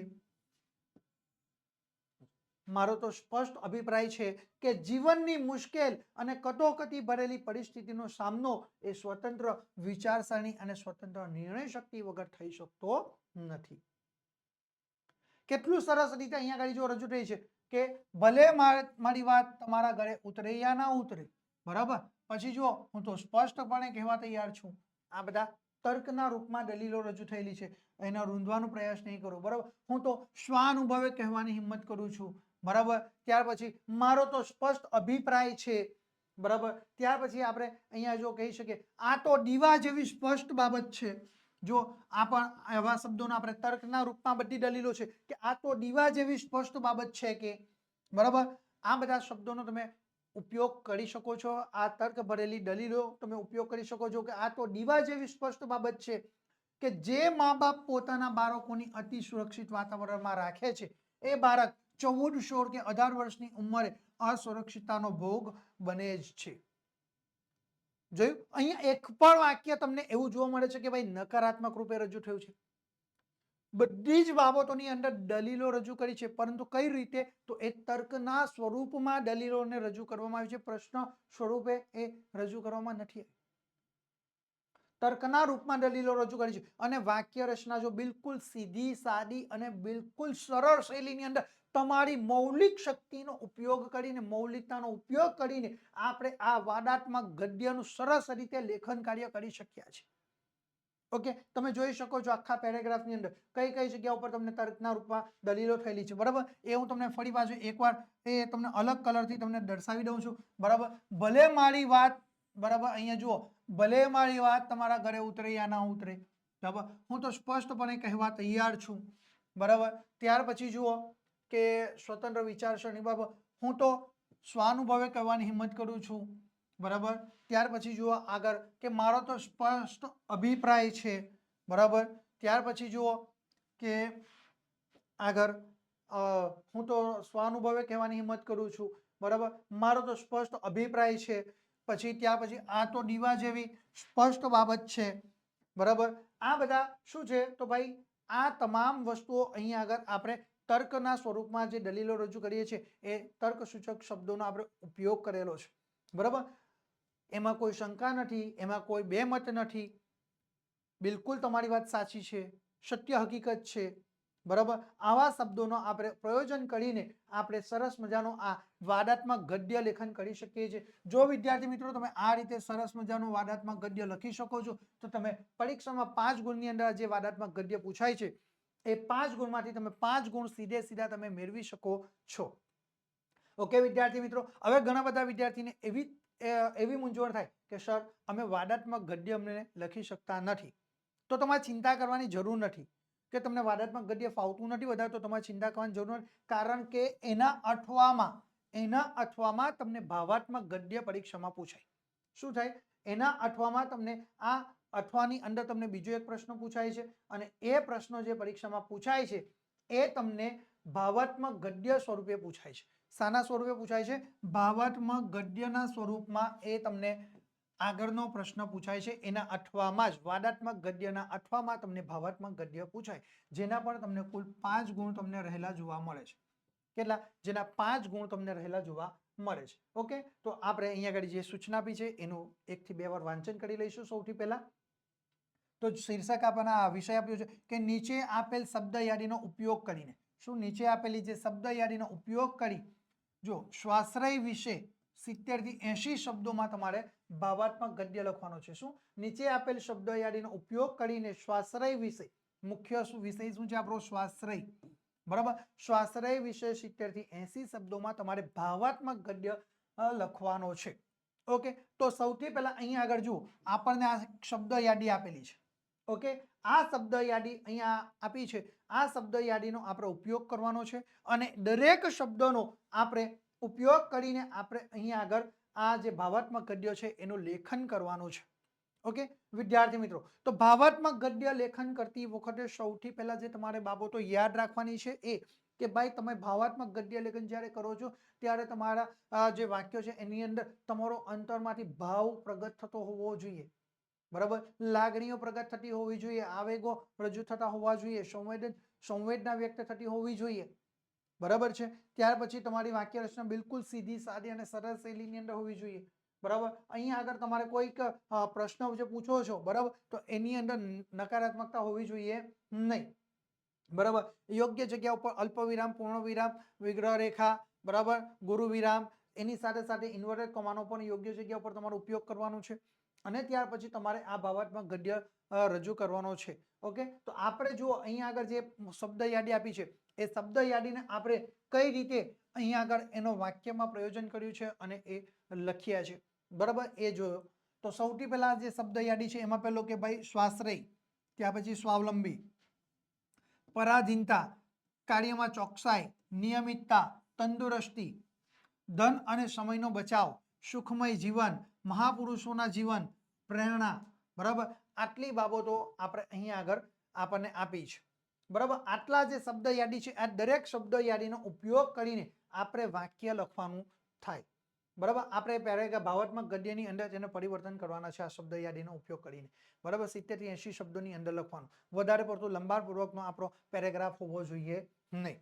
ઓકે, તો હવે ચાલો આપણે જે ભાવાત્મક ગદ્ય છે એ ભાવાત્મક ગદ્ય વિશે આપણે જોઈએ. તો એની અંદર ઢીક, છીક, બરાબર, આવા બધા શબ્દોનું પણ આપણે પ્રયોજન કરી શકીએ છીએ. બરાબર, ચાલો તો હવે આપણે આગળ આપણો અભ્યાસ જોઈશું. બરાબર, તો સૌથી પહેલા અહીંયા આગળ જે આપણને વિષય આપ્યો છે, બરાબર, તો એના વિશે આપણે શીર્ષક આપણે લખી રહીશું. તો આપણે શીર્ષક શું લખ્યું છે કે ભાઈ જીવનમાં સ્વાશ્રયનું મહત્વ.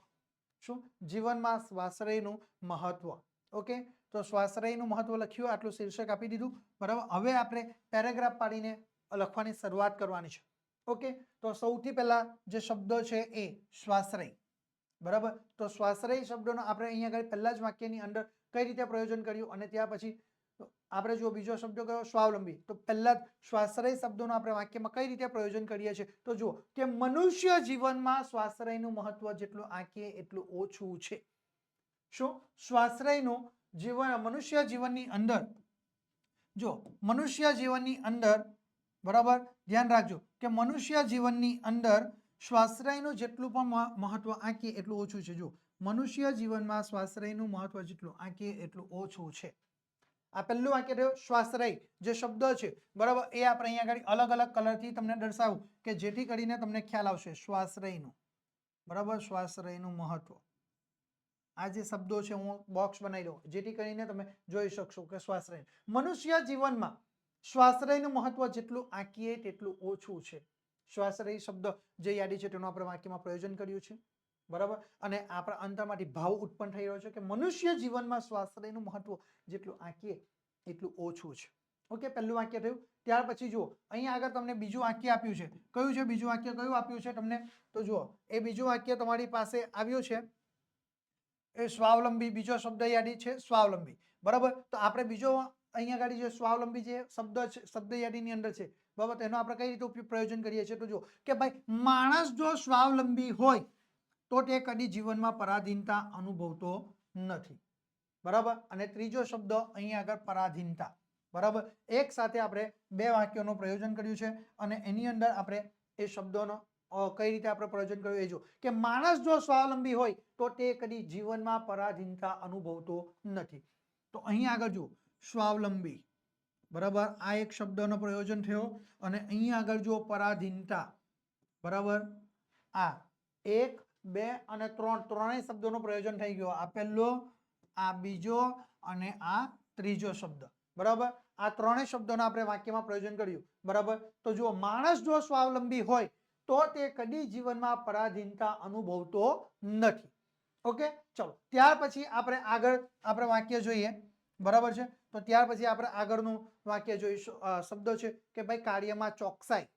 બરાબર કાર્યમાં આગળ શું છે તો ભાઈ કાર્યમાં ચોકસાઈ. આ એક અહીંયા આપણો ચોથો શબ્દ છે.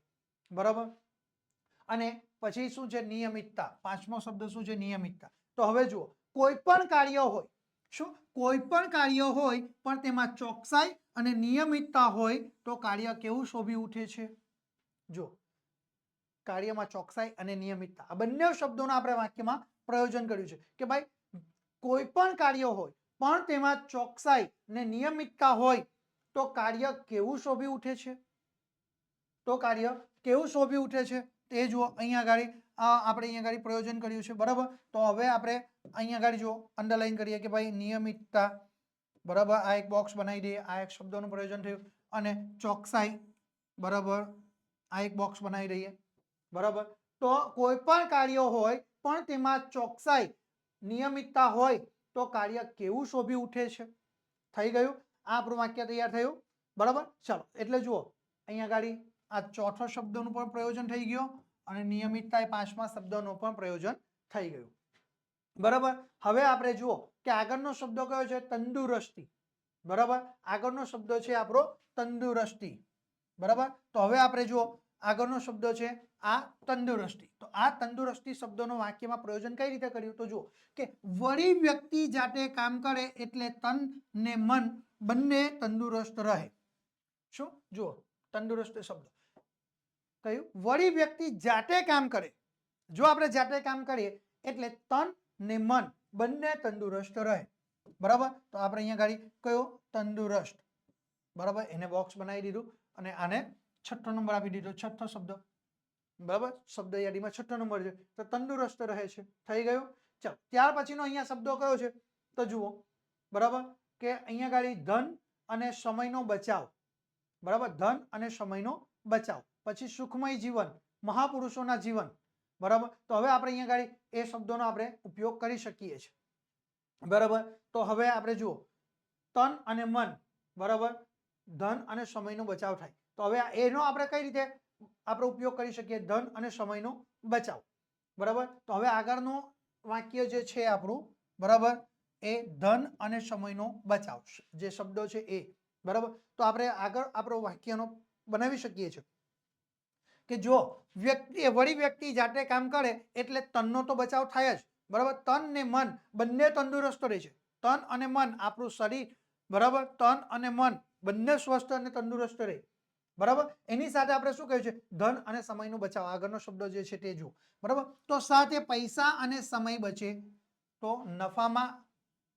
બરાબર અને સાથે પૈસા અને સમય બચે એ તો પાછું નફામાં અને આપણે ઉદ્ગાર ચિહ્નનું પ્રયોજન કર્યું છે. શું સાથે પૈસા અને સમય બચે એ તો નફામાં. બરાબર તો અહીં આગળ જુઓ વિદ્યાર્થી મિત્રો કે આપણે બોક્સ બનાવીએ કયા અહીંયા આગળ જુઓ આ છઠ્ઠો સાતમો નંબર થઈ ગયો આ શબ્દનો કે ધન અને સમયનો બચત. બરાબર ધન એટલે કે અહીંયા આપણે પૈસા શબ્દનું પ્રયોજન કર્યું અને સમય. બરાબર ધન અને સમયનો બચાવ. બરાબર તો આપણે એ પણ લખી શકીએ છીએ. બરાબર તો જુઓ આખો અહીંયા આગળ આપણે એક સાથે સમાવેશ કરી દઈએ. બરાબર ધન અને સમયનો બચાવ. બરાબર તો પૈસા અને સમય બચે. બરાબર આ આપણે અહીંયા આગળ પ્રયોજન કરી લીધું સાતમું વાક્ય. બરાબર જો તમે સમજજો અહીંયા આગળ તમારા માટે જ અહીંયા આગળ બોક્સ બનાવ્યા છે તમને સરળતાથી સમજ પડશે એટલે કે સાથે પૈસા અને સમય બચે એ તો નફામાં. બરાબર અને આપણે વાક્યમાં ઉદ્ગાર ચિહ્નો આપણે વિશ્વ. ત્યાર પછી જુઓ કે સુખમય જીવન. બરાબર તો અહીંયા આગળ આપણે જુઓ સુખમય જીવન. હવે આગળનો શબ્દ શું છે સુખમય જીવન મહાપુરુષોના જીવન. બરાબર અને પ્રેરણા. હવે આટલા શબ્દો જે છે એ જ બાકી રહ્યા. બરાબર 8, 9 અને 10 ત્રણ શબ્દો આપણા બાકી છે. તો આપણે આગળ જોઈએ. આપણે વિશ્વમાં મહાપુરુષોના જીવન જોઈશું. જો અહીંયા આગળ આ મહાપુરુષોના જીવન, બરાબર, તો આપણે અહીંયા આગળ વાક્યમાં લીધું છે કે આપણે વિશ્વમાં, બરાબર, સુખમય જીવન, બરાબર, તો આપણે વિશ્વમાં મહાપુરુષોના જીવન જોઈશું તો તે બધા સ્વાશ્રયી હતા. શું? આપણે એમના મહાપુરુષોના જીવન જોઈશું તો એ બધા જ સ્વાશ્રયી હતા. બરાબર, એટલે આપણે અહીંયા ગાડી લખી શકીએ છીએ.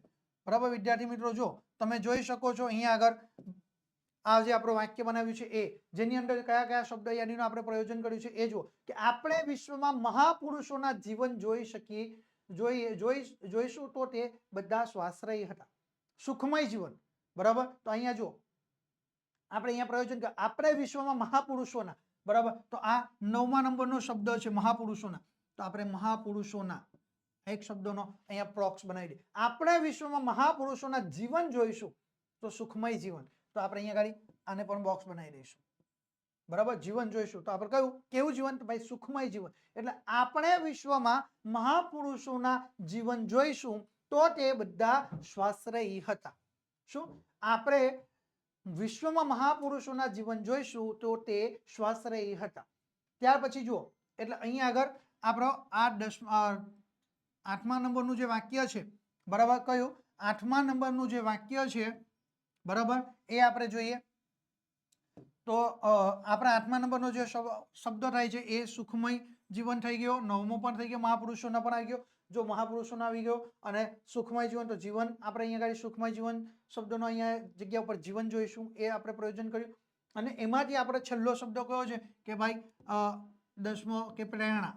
બરાબર, હવે છેલ્લો શબ્દ છે તો પ્રેરણા. તો આપણે અહીંયા આગળ કઈ રીતે? તો આપણા રાષ્ટ્રપિતા, જો આપણા રાષ્ટ્રપિતા ગાંધીજી, શું?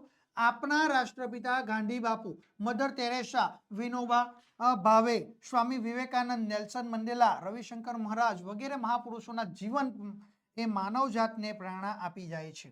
શું? વગેરે જે મહાપુરુષો છે એ માનવ જાતને પ્રેરણા આપી જાય છે. ઓકે, તો અહીંયા આગળ જો પ્રેરણા, બરાબર, આ એક શબ્દ કયો? આ પ્રેરણા, બરાબર, એ આપણો 10મા નંબરનો શબ્દ. તો આપણે અહીંયા આગળ જો પ્રયોજન કર્યું છે કયો? તો ભાઈ પ્રેરણા. ઓકે, તો આ આપણો અહીંયા આગળ 10મા જે શબ્દ યાદી છે તેનું પણ પ્રયોજન થઈ ગયું. તો કઈ રીતે? આ આપણા રાષ્ટ્રપિતા ગાંધી બાપુ, મધર તેરેસા, વિનોબા ભાવે, સ્વામી વિવેકાનંદ, નેલ્સન મંડેલા, રવિશંકર મહારાજ વગેરે મહાપુરુષોના જીવન એ માનવ જાતને કોઈક ને કોઈક પ્રકારની પ્રેરણા આપી જાય છે. આ રીતે વિદ્યાર્થી મિત્રો સરસ રીતે તમે આ ભાવાત્મક ગદ્ય લખી શકો છો અને સીધે સીધા આ 5 ગુણ તમે મેળવી શકો છો. જો એક પણ શબ્દ અહીંયા આગળ તમારો બાકી રહેતો હોય તો, અને દરેક શબ્દ યાદીની અંદર કંઈક ને કંઈક પ્રકારનો ભાવ આપણે રજૂ કર્યો છે. બરાબર, અહીંયા આગળ જો સંવેદના રહેલી જોવા મળશે, ઉદ્ગાર ચિહ્નોનો પણ આપણે યોગ્ય જગ્યા પર યોગ્ય ઉપયોગ કરેલો છે. તો આ રીતે વિદ્યાર્થી મિત્રો તમે સરસ મજાના તમે અહીંયા આગળ ભાવાત્મક ગદ્ય લખી શકો છો અને પૂરેપૂરા તમે ગુણ મેળવી શકો છો. ઓકે, તો આશા રાખું છું કે તમને આ ભાવાત્મક ગદ્યની અંદર ખ્યાલ આવી ગયો હશે. કારણ કે અહીંયા શબ્દ યાદી પણ તમારી સામે છે અને જવાબ પણ તમારી સામે છે.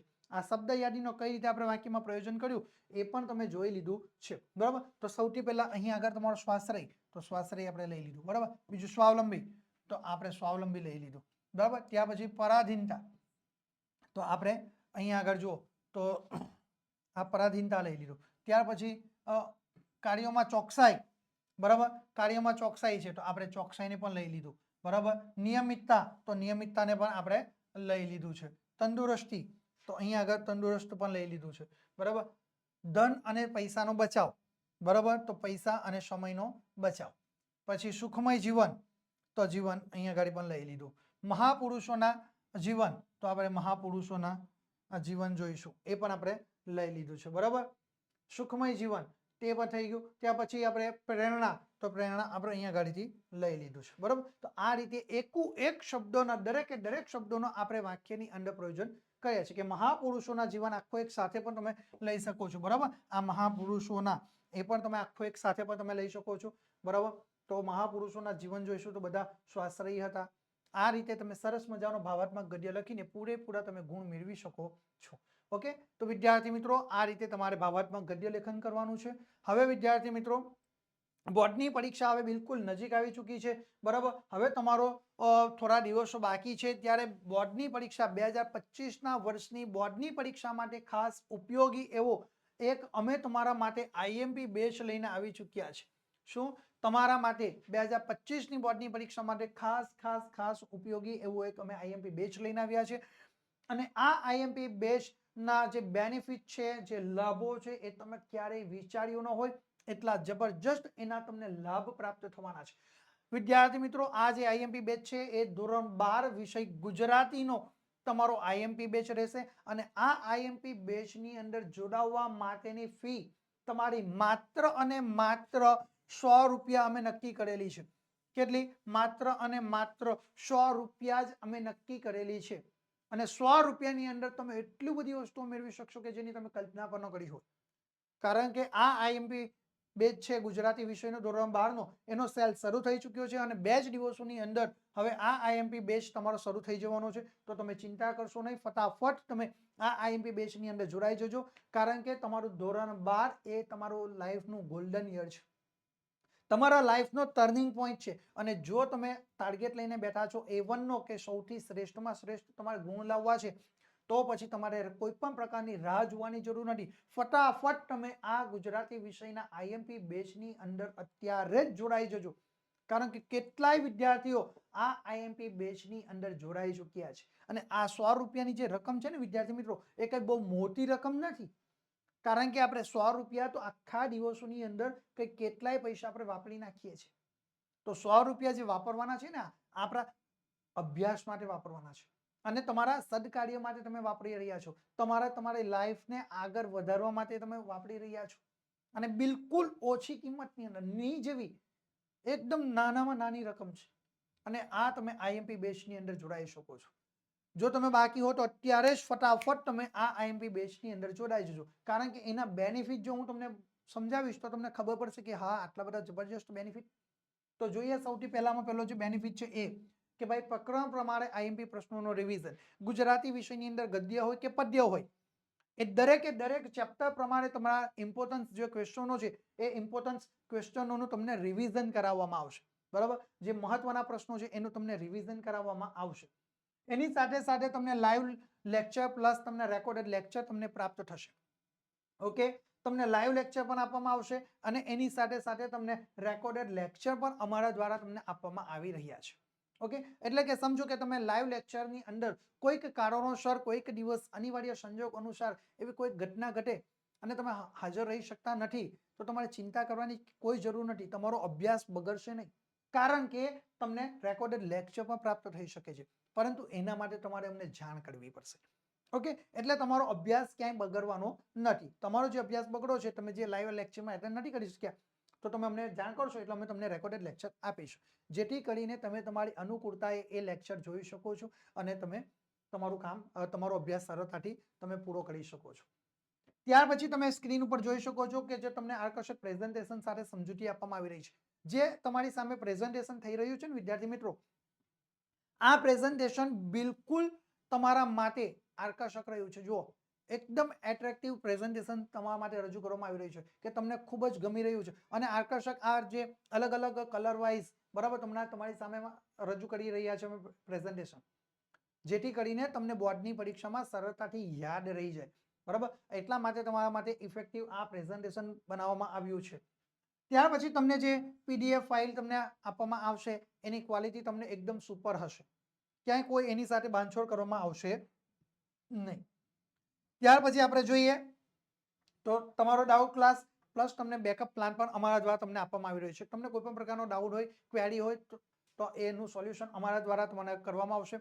અને ઓછામાં ઓછા સમયની અંદર તમને તમારો ડાઉટ ક્લાસ, તમારો જે ડાઉટ હોય એ તમારો ક્લિયર કરવામાં આવશે. તમને બેકઅપ પ્લાન આપવામાં આવી રહ્યો છે. એની સાથે સાથે સૌથી મહત્વની બાબત છે એ તમને વોટ્સઅપ સપોર્ટ પણ અમારા દ્વારા જ તમને આપવામાં આવી રહ્યો છે. ક્યાંય કોઈ જગ્યા પર તમને વોટ્સઅપ સપોર્ટ આપવામાં આવતો નથી. માત્ર અને માત્ર અમારા દ્વારા જ તમને વોટ્સઅપ સપોર્ટ પણ આપવામાં આવી રહ્યો છે. ઓકે, ચલો ત્યાર પછી આપણે જોઈએ સૌથી છેલ્લે, બરાબર, તો પાછલા વર્ષના જે બોર્ડની પરીક્ષામાં પૂછાયેલા જે પ્રશ્નપત્રો છે એ પ્રશ્નપત્રોનું તમને સોલ્યુશન પણ અમારા દ્વારા તમને આપવામાં આવશે. આટલી તમામ પ્રકારની વસ્તુઓ તમને એક જ પ્લેટફોર્મ ઉપરથી એક જ જગ્યા ઉપરથી તમને પ્રાપ્ત થઈ જશે, તો પછી તમારે બીજી કોઈ જગ્યાએ જવાની ક્યાં જરૂર રહે છે? માત્ર અને માત્ર કેટલામાં? 100 રૂપિયાની અંદર જ આ તમામ પ્રકારની વસ્તુઓ તમને પ્રાપ્ત થવાની છે. કેટલા રૂપિયામાં? માત્ર અને માત્ર 100 રૂપિયાની અંદર આ તમામ પ્રકારની વસ્તુઓ તમને પ્રાપ્ત થઈ જશે. તો ફટાફટ તમે અત્યારે જ આ ગુજરાતી વિષયના આઈએમપી બેચની અંદર જોડાઈ જજો, કારણ કે 2 દિવસોની અંદર હવે તમારો આઈએમપી બેચ શરૂ થઈ જશે, કારણ કે બોર્ડની પરીક્ષાના દિવસો હવે બહુ જ ઓછા બાકી રહ્યા છે. અને જે વિદ્યાર્થીઓ બોર્ડની પરીક્ષામાં A1 નો ટાર્ગેટ લઈને બેઠા છે અને સૌથી સારામાં સારા ગુણ લાવવા છે, એ તો ખાસ આઈએમપી બેચની અંદર જોડાઈ જજો, કારણ કે તમે જે વિચાર્યું ન હોય એ પ્રકારની માહિતી તમારા માટે અહીંયા આગળ અમે લઈને આવવાના છે. ઓકે, તો ચાલો હવે આપણે આપણો અભ્યાસ આગળ વધારીએ વિદ્યાર્થી મિત્રો.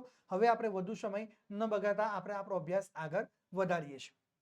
ઓકે, તો જોઈએ આપણે ફરી આગળ પ્રશ્નો આવી ચૂક્યો છે તમારા માટે સ્ક્રીન ઉપર કે 85 નંબરનો જે પ્રશ્ન છે અને સૂચના આવી છે કે નીચેનામાંથી કોઈ પણ એક વિષય પર આશરે 201 વિષય ઉપર, જો અહીંયા સૂચના છે, એક વિષય પર આશરે 250 શબ્દોમાં તમારે નિબંધ લેખન કરવાનું છે. શું છે? 250 શબ્દોમાં તમારે નિબંધ લેખન કરવાનો છે અને જેના કુલ ગુણ તમને રહેશે 10. હવે અહીંયા આગળ વિદ્યાર્થી મિત્રો તમને એક બેનિફિટ પ્રાપ્ત થાય છે કે ભાઈ તમને વિકલ્પ પ્રાપ્ત થાય. તમને 3 વિષયો આપ્યા છે. આ 3 વિષયમાંથી તમને જે અનુકૂળતા રહે એ વિષય ઉપર તમારે નિબંધ લેખન કરવાનો છે. પરંતુ નિબંધ લેખન કરતી વખતે કેટલીક બાબતોનું તમારે ચોક્કસપણે ધ્યાન રાખવાનું છે. એ હું તમને કહી રહ્યો છું, એ ધ્યાન રાખજો. તો સૌથી પહેલા નિબંધની અંદર તમારે તમારી પોતાની મૌલિકતાનો ઉપયોગ ભરપૂર પ્રમાણમાં કરવાનો છે. ઓકે, પહેલો પોઈન્ટ. બીજો પોઈન્ટ, તમારો નિબંધના જે વાક્યો છે, બરાબર, એ વાક્યો મોટા ખૂબ જ લંબાણપૂર્વકના વાક્યો હોવા જોઈએ નહીં. ત્રીજો, તમારા નિબંધની વાક્ય રચના સીધી, સાદી અને સરળ શૈલીની અંદર હોવી જોઈએ. ચોથું, તમે શબ્દ સમૂહ, રૂઢિપ્રયોગો, કહેવતોનો યોગ્ય પ્રમાણમાં ઉપયોગ કરેલો હોવો જોઈએ. પાંચમું, કોઈ લેખકો, કવિઓ, બરાબર, કોઈ મહાપુરુષો, વિદ્વાનો હોય તો એમના જે કાવ્યો છે, એમની પંક્તિઓ, સૂક્તિઓ, બરાબર, એમના વિચારો જે રજૂ કર્યા છે એ તમારે અંડરલાઈન કરવાના છે, ડબલ ઇન્વર્ટેડ કમામાં મૂકવાના છે, એમને હાઇલાઇટ કરવાનું છે, જેથી કરીને પરીક્ષક એ જોઈ શકે અને તમારા નિબંધને સારામાં સારા તમે ગુણ મેળવી શકો એટલા માટે. ઓકે, એ તમારો ઉલ્લેખ કરવાનો છે. તમારા પેરેગ્રાફ યોગ્ય પ્રમાણમાં હોવા જોઈએ. બહુ વધારે પ્રમાણમાં પણ તમારે પેરેગ્રાફ રાખવાની જરૂર નથી. ઓકે, ત્યાર પછી તમારા જેટલા પણ મુદ્દા તમને આપવામાં આવે છે તમામ મુદ્દાનો યોગ્ય જગ્યા ઉપર યોગ્ય રીતે તમારો ઉપયોગ કરીને લેખન કાર્ય કરવાનું છે. ત્યાર પછી નિબંધ લેખનમાં બહુ છેકછાક કરવાની જરૂર નથી. નિબંધ લેખનમાં તમારી સ્વચ્છતા પણ જાળવવાની જરૂરી છે. યોગ્ય જગ્યાઓ પર યોગ્ય વિરામ ચિહ્નોનો પણ યોગ્ય ઉપયોગ કરવાનો છે. અલ્પ વિરામ, પૂર્ણ વિરામ, ઉદ્ગાર ચિહ્ન, અર્ધ ગુરુ વિરામ, વિગ્રહ રેખા, inverted comma, single inverted comma, double inverted comma, બરાબર. તો આ બધી બાબતોનો પણ તમારે યોગ્ય ધ્યાન રાખવાનું જરૂર છે. જે મુખ્ય બાબતો છે એની નીચે તમે પેન્સિલ અને સ્કેલની મદદથી અંડરલાઈન કરો અને હાઇલાઇટ કરો. આટલી બાબતોનું જો તમે ચોક્કસ ધ્યાન રાખશો તો નિબંધ લેખન તમે સરળતાથી કરી શકો છો અને 10 માર્ક ગુણમાંથી તમે વધારેમાં વધારે ગુણ મેળવી શકો છો. બરાબર, તો આ બાબતોનું તમારે ખાસ ધ્યાન રાખવાનું. અને સૌથી ઇમ્પોર્ટન્ટ કે ઘણા બધા વિદ્યાર્થીઓ પોઈન્ટ પાડીને લખે છે નિબંધ લેખનમાં. ભાઈ, નિબંધ લેખનની અંદર ક્યારેય પોઈન્ટ પાડવાના હોતા નથી. આ એક બાબત તમારે ખાસ ધ્યાનમાં રાખવાનું છે. ઓકે, તો આટલી બાબતો જો તમે ધ્યાનમાં રાખશો તો 100%ની ગેરંટી સાથે હું તમને કહું છું કે આ તમારું કામ, જે 10 ગુણના પ્રશ્નો છે તેની અંદરથી ઓછામાં ઓછા તમે 8 થી 9 ગુણ તો તમે સરળતાથી મેળવી શકો છો. નિબંધ જેટલો પણ આપણો આકર્ષિત અને સુંદર હશે એટલા આપણને વધુમાં વધુ ગુણ મળશે. આપણા અક્ષરો સુંદર અને મોતીદાર હોવા જોઈએ. બરાબર, સુંદર સરસ મજાના આકર્ષક હોવું જોઈએ આપણું લખાણ પણ. ઓકે, તો આ રીતે આપણે નિબંધ લેખન કરવાનું થશે. તો હવે આપણે આપણો સૌથી પહેલો વિષય જોઈએ કે આધુનિક ભારતના ઘડતરમાં યુવા પેઢીની ભૂમિકા. આપણો આ વિષય છે, એના જે મુદ્દાઓ છે એ આપણે જોઈશું. પહેલો મુદ્દો છે પ્રસ્તાવના. બીજો, અમર યુવા ક્રાંતિઓ, દેશના નવસર્જનમાં યુવાનોનું પ્રદાન, સાંપ્રત સમસ્યાઓમાં યુવા પેઢીની ભૂમિકા અને છેલ્લે ઉપસંહાર. ઓકે, આટલા જે મુદ્દાઓ છે, આટલા મુદ્દાઓને આપણે ધ્યાનમાં રાખીને આપણે આધુનિક ભારતના ઘડતરમાં યુવા પેઢીની ભૂમિકા વિશે આપણે નિબંધ લેખન કરવાનો છે. તો સૌથી પહેલા આપણે નિબંધ લેખન કરીએ ત્યારે ગુજરાતી વિષય, હિન્દી વિષય, અંગ્રેજી વિષય અથવા સંસ્કૃત વિષયની પંક્તિઓનો પણ આપણે ઉપયોગ કરીને આપણે નિબંધને આકર્ષિત બનાવી શકીએ. તો વિદ્યાર્થી મિત્રો આપણે તમે સ્ક્રીન પર જોઈ શકો છો કે તમારો જે નિબંધ છે આધુનિક ભારતના ઘડતરમાં યુવા પેઢીની ભૂમિકા, એમાં આપણે સૌથી પહેલો પંક્તિ દ્વારા નિબંધ લેખનની શરૂઆત કરી છે. ઓકે, અને ડબલ ઇન્વર્ટેડ કોમામાં આપણે મૂકી છે. શું છે જુઓ, શરૂઆત કરીએ હવે આપણે નિબંધ લેખનની. તો ગતમાં ઘોડા થન ગને, શું ગતમાં ઘોડા થન ગને આતમ વિજે પાંખ, શું આતમ વિજે પાંખ, અણદીઠેલી બોમ પર યૌવન માંડે આંખ, અણદીઠેલી બોમ પર યૌવન માંડે આંખ. આ સરસ મજાની પંક્તિ દ્વારા આપણે આપણા નિબંધ લેખનની શરૂઆત કરીએ. ઓકે, તો અહીંયા આપણે પેરેગ્રાફ પડીને લખવાનું કે ઉપરોક્ત પંક્તિઓમાં અથવા આ પંક્તિઓમાં યુવાનોમાં રહેલી સાહસ વૃત્તિનું આબાદ પ્રતિબિંબ રજૂ કર્યું છે. શું આ પંક્તિઓમાં યુવાનોમાં રહેલી જે સાહસ વૃત્તિ છે એ સાહસ વૃત્તિનું આબાદ પ્રતિબિંબ રજૂ થયું છે. અને કવિ નર્મદે દેશની યુવા પેઢીને, શું કવિ નર્મદે દેશની યુવા પેઢીને હાકલ કરતા કહ્યું છે.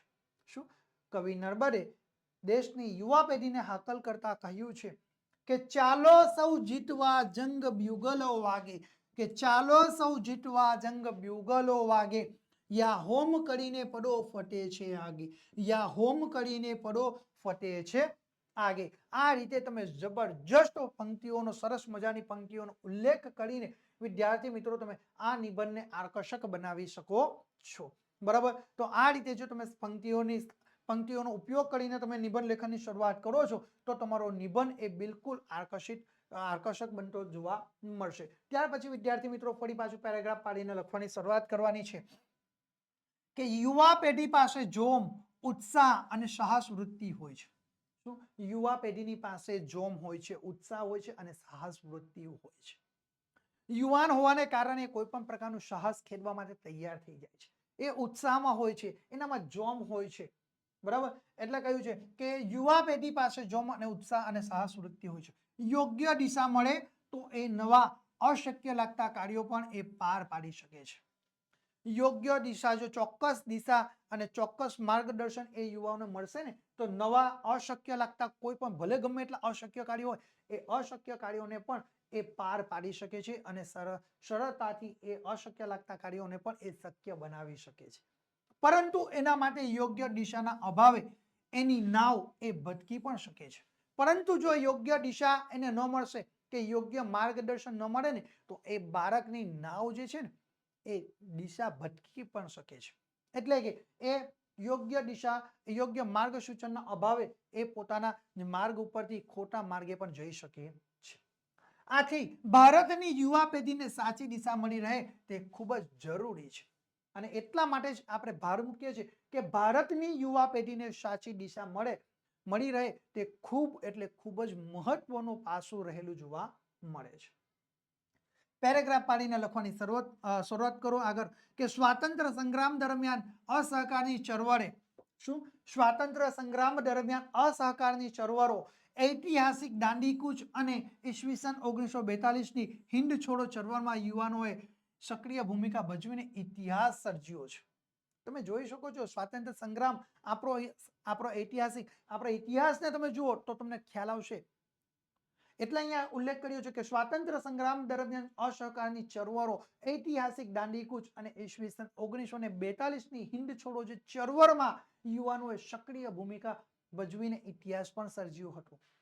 એની અંદર આપણે જોઈએ તો ભગતસિંહ, મદનલાલ ધીંગડા, ચંદ્રશેખર આઝાદ, ક્રાંતિવીર સાવરકર, વિનોદ કિનારીવાલા વગેરે અગણિત નામી અનામી યુવાનોએ આઝાદી કાજે પોતાના પ્રાણોની હસતા હસતા આહુતિ પણ આપી દીધી છે.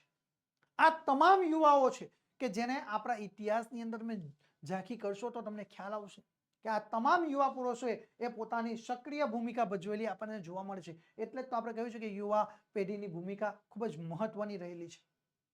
અને વર્તમાન સમયની અંદર જો વિશ્વની અંદર સૌથી વધારેમાં વધારે જો કોઈ યુવાધન હોય તો એ છે ભારત દેશની પાસે રહેલું છે. એટલે અત્યારે ભારત દેશ જે ધારે એ કામને એ શક્ય બનાવી શકે છે. આગળ આપણે પેરેગ્રાફ પાડીને લખી શકીએ છીએ કે એ જ પ્રમાણે આઝાદી પછી દેશના નવસર્જનમાં પણ યુવા પેઢીએ પ્રશંસનીય કામગીરી કરી બતાવેલી છે. શું એ જ પ્રમાણે આઝાદી પછી દેશના નવસર્જનમાં પણ યુવા પેઢીએ પ્રશંસનીય કામગીરીને કરીને બતાવેલી આપણને જોવા મળે છે. આઝાદી પછી દેશના જે નવસર્જન કર્યું એ નવસર્જનમાં પણ યુવા પેઢીએ પ્રશંસનીય કામગીરી કરી બતાવી છે. આપણે કલ્પના ન કરી શકીએ એવી કામગીરીઓ તેમણે કરીને બતાવી છે કે યુવા પેઢીના ડોક્ટરો, એન્જિનિયરો, વકીલો, વૈજ્ઞાનિકો, વેપારીઓ, ઉદ્યોગપતિઓ, શિક્ષકો અને રમતવીરોએ અકલ્પનીય વિકાસની ક્ષિતિજો ક્ષર કરી બતાવેલી આપણને જોવા મળે છે. આજે તમે ઓલિમ્પિક હોય કે તમે એથ્લેટિક ગેમો હોય, કોઈ પણ પ્રકારની તમે રમતોની અંદર તમે જુઓ તો આજે ભારત દેશના યુવાઓનો ડંકો વાગી રહ્યો છે, રમતવીરોનો ડંકો વાગી રહ્યો છે. એ અવકાશનું ક્ષેત્ર હોય કે એ રમત ગમતનું મેદાન હોય, આજે શિક્ષણનું મેદાન હોય કે કોઈ પણ એ ક્ષેત્ર હોય, એ સંરક્ષણના ક્ષેત્રની અંદર પણ જુઓ તો ભારત દેશ આજે અવ્વલ રહેલું જોવા મળે છે. શાના કારણે? તો યુવા ધનના કારણે જ આ તમામ વસ્તુઓ આજે આપણે શક્ય કરી બતાવ્યું છે. એ શાના કારણે? તો ફક્ત અને ફક્ત યુવા ધનને કારણે આ તમામ વસ્તુઓને આપણે શક્ય કરી બતાવીએ છીએ. કારણ કે અશક્ય હતું પરંતુ એ તમામ વસ્તુને આપણે શક્ય કરી બતાવ્યું છે. વિક્રમ સારાભાઈ અને તેમના અનુગામીઓએ વર્ષો સુધી જહેમત ઉઠાવીને ભારતને મહાન અણુસત્તાનો દરજ્જો અપાવ્યો છે. કોણે? વિક્રમ સારાભાઈ અને તેના અનુગામીઓએ વર્ષો સુધી જહેમત ઉઠાવી અને ભારત દેશને એક મહાન અણુસત્તાનો દરજ્જો પણ અપાવ્યો છે. અવકાશી સંશોધનો અને ઉપગ્રહોના નિર્માણ ક્ષેત્રે દેશ એ આજે આત્મનિર્ભર થઈ ચૂક્યો છે. સોય જેવી વસ્તુની આયાત કરનાર આપણો દેશ આજે સોફ્ટવેર ટેકનોલોજીની નિકાસ કરી રહ્યો છે. અને એટલે જ મેં તમને કહ્યું છે કે આજે ભારત દેશ એ સૌથી પહેલા જ્યારે બીજા વિશ્વના અન્ય દેશો પાસેથી શસ્ત્રો ખરીદતો હતો, આજે એ ભારત દેશ શસ્ત્રોનું વેચાણ કરી રહ્યો છે વિશ્વના દેશોને, અને વિશ્વના દેશો હરોળમાં આજે ભારત દેશની પાસે આવીને ઊભા રહ્યા છે. શાના કારણે? તો ફક્ત અને ફક્ત આધુનિક ભારતના જે યુવા પેઢીની જે ભૂમિકા છે એના લઈને. એટલે સોય જેવી વસ્તુની આયાત કરનારો આપણો દેશ એ સોફ્ટવેર ટેકનોલોજીની નિકાસ કરી રહ્યો છે. ટેલિકમ્યુનિકેશન અને ઇન્ફોર્મેશન સોફ્ટવેર ટેકનોલોજીના ક્ષેત્રે આપણે વિશ્વની મહાસત્તા ગણાતા દેશોની હરોળમાં પણ આજે આપણે આવી ગયા છીએ. આ વિષયના આપણા દેશના યુવાન તજજ્ઞોની વિશ્વના દેશોમાં પણ ભારે માંગ રહેલી જોવા મળે છે. આજે ભારતના જે ટેકનોલોજીકલ ક્ષેત્રના જે એન્જિનિયરો છે, બરાબર, ટેલિકમ્યુનિકેશન ઇન્ફોર્મેશન સોફ્ટવેરના જે જાણકારો છે, એની વિદેશોની અંદર ખૂબ જ માંગ રહેલી છે. કોની? તો ભારતીય લોકોની ખૂબ માંગ રહેલી આજે જોવા મળે છે. પેરેગ્રાફ પાડીને લખો. આમ છતાં આપણા દેશે સાધેલી જે પ્રગતિ એ પર્યાપ્ત નથી. આટલી પ્રગતિ સાધી છતાં પણ એ હજુ પર્યાપ્ત નથી. હજુ કઈ કેટલાય આગળ સુધી આપણે વધવાનું બાકી રહ્યું છે. આજે આપણે જોઈએ તો વસ્તી વધારો, ભૂખમરો, બેકારી, ભ્રષ્ટાચાર, પ્રદૂષણ અને આતંકવાદ જેવી સમસ્યાઓ આપણા દેશના વિકાસની અંદર દેશના વિકાસમાં એ ધીરે ધીરે બાધક બની રહી છે. દેશના વિકાસમાં ઠીક એ બાધક નીવડી રહેલી છે. નિરક્ષરતા સંપૂર્ણપણે એ નાબૂદ થઈ શકે નથી. નિરક્ષરતા સંપૂર્ણપણે એ નાબૂદ પણ થઈ શકી નથી. આપણા ખેલાડીઓ એ વિશ્વ કક્ષાની સ્પર્ધાઓમાં આજે પણ ઊણા ઉતરી રહ્યા છે. તમે જોઈ શકો છો, બરાબર, આજે આપણા ભારત દેશના જે ખેલાડીઓ છે વિશ્વ કક્ષાની રમતોની અંદર એ ઊણા ઉતરી રહ્યા છે. તમે જોઈ શકો છો, નીરજ ચોપરાને તમે જોઈ શકો છો, બાબા અભિનવ બિંદ્રાને તમે જોઈ શકો છો, મેરી કોમને તમે જોઈ શકો છો. આ તમામ લોકો આજે તમે જુઓ તો એ કેટલાય આગળ વધી ચૂક્યા છે, બરાબર. આજે એ ભારત દેશનું જે પ્રતિનિધિત્વ કરી રહ્યા છે અને એની અંદર ખરા એ ઉતરી રહ્યા છે. યુવા પેઢીએ આ બધી સમસ્યાઓ પોતાની સમજી અને હલ કરવા એ કમર કસવી પડશે. યુવા શક્તિ એ સક્રિય બને એની આજે દેશને ખૂબ જ જરૂર છે. યુવા શક્તિની દેશને ખૂબ જ જરૂર ઊભી થઈ છે. એટલા માટે સ્વામી વિવેકાનંદજીએ પણ કહ્યું છે કે મને માત્ર 1000 નિષ્ઠાવાન અને સમર્પિત યુવાનો આપો તો હું આખા દેશની સિકલ બદલી આપીશ. સ્વામી વિવેકાનંદે શું કહ્યું છે કે મને માત્ર 1000 નિષ્ઠાવાન અને સમર્પિત યુવાનો આપો તો હું આખા દેશની સિકલ બદલી નાખું. આ વિધાન ખરેખર સૂચક છે. 100% આ વિધાન સાચું છે. આજની યુવા પેઢી કોઈ પણ કાર્ય કરતી વખતે દેશ હિતને નજર સમક્ષ રાખે અને દેશના વિકાસમાં બાધક બનતી સમસ્યાઓ સામે સંગઠિત સ્વરૂપે લડત આપે તો આધુનિક ભારતના ઘડતરની ગતિને કોઈ જ અટકાવી શકશે નહીં. તો ભારત દેશની જે પ્રગતિ થઈ રહી છે, બરાબર, એને ક્યાંય કોઈ આ વિશ્વની તાકાત અટકાવી શકે નહીં. ઓકે, તો આ રીતે વિદ્યાર્થી મિત્રો તમે સરસ મજાનું યુવાઓની ભારત દેશના જે આધુનિક ભારતના યુવા પેઢીની જે ભૂમિકા છે એના વિશે તમે સરસ મજાનો નિબંધ લખી શકો છો અને વધુ સારામાં સારા તમે ગુણ મેળવી શકો છો. હવે વિદ્યાર્થી મિત્રો, તમે જ્યારે નિબંધ લેખન કરો ત્યારે કોઈ પણ જે વિષય તમે પસંદ કરો એ વિષયને તમારે અધૂરો નહીં છોડવાનો, પૂરેપૂરો તમારે ક્લિયર કરવાનો છે. ઓકે, એટલે તમારે આ રીતે પૂરેપૂરો તમારે એ વિષય પર નિબંધ લેખન કરવાનું રહેશે. ઓકે, ચાલો હવે આપણે આગળનો આપણો બીજો આ નિબંધ તમે નથી લખી શકતા તો તમે એના અઠવામાં તમને બીજો વિષય પ્રાપ્ત થાય છે. તો આપણે જોઈએ, એ આપણો બીજો વિષય કુદરતના હાસ્ય અને તાંડવ. બરાબર, બીજો વિષય શું છે? કુદરતના હાસ્ય અને તાંડવ. બરાબર, ચાલો હવે એના આપણે મુદ્દાઓ કયા કયા છે તો એ આપણે જોઈએ. સૌથી પહેલા તો એના મુદ્દા છે. બરાબર, તો પહેલું પ્રસ્તાવના, કુદરતના રમણીય રૂપો, કુદરતના ભયાનક સ્વરૂપો અને છેલ્લે ઉપસંહાર. ઓકે, આટલા એના આપણા જે મુદ્દાઓ છે. બરાબર, આટલા મુદ્દાઓને ધ્યાનમાં રાખીને આપણે આપણો નિબંધ લેખન કરવાનું થશે. બરાબર, ચાલો હવે આપણે જોઈએ તો આપણે પેરેગ્રાફ પાડીને લખવાની શરૂઆત કરવાની છે કે માનવીએ ને કુદરતે કુદરતી. બરાબર, માનવીએ ને કુદરત એ કુદરત, કુદરતને કોઈ ન પહોંચે. શું? માનવી એ માનવી. બરાબર, શું છે અહીંયા આગળ જુઓ, આપણે સરસ રીતે અહીંયા રજૂ કરી શકીએ છીએ કે માનવી એ માનવી. જુઓ અહીંયા આગળ અંડરલાઈન કરું છું કે માનવી એ માનવી, માનવી એ માનવી અને કુદરત એ કુદરત. ઉદ્ગાર છે. માનવી એ માનવી ને કુદરત એ કુદરત. બરાબર, કુદરતને કોઈ ન પહોંચે. કુદરતને કોઈ પહોંચી શકે છે? ના, નથી પહોંચી શકતું. વાવાઝોડું આવે, શું તમે અટકાવી શકો છો? નથી અટકાવી શકતા. મુસળધાર વરસાદ વરસે, તેને અટકાવી શકો? નથી અટકાવી શકતા. બરાબર, એટલે અહીંયા કહ્યું છે કે માનવી એ માનવી અને કુદરત એ કુદરત, કુદરતને કોઈ ન પહોંચે. એ રીંજે તો માલા માલ કરી નાખે અને ખીજે તો ધનોપત પણ એ કરી નાખે છે. એટલે કહ્યું છે કે જો એ કુદરત રીંજે, બરાબર, જો કુદરતને આપણે નુકસાન પહોંચાડ્યું તો 100% કુદરત આપણને નુકસાન પહોંચાડશે. એટલે સરસ રીતે કહ્યું છે કે જો કુદરત રીંજે તો એ માલા માલ કરી નાખે અને ખીજે એટલે કે કૃપાયમાન થાય તો એ ધનોપત પણ કરી નાખે છે. બરાબર, એ વેર વિખેર એ આપણું નુકસાન પણ કરી નાખે છે.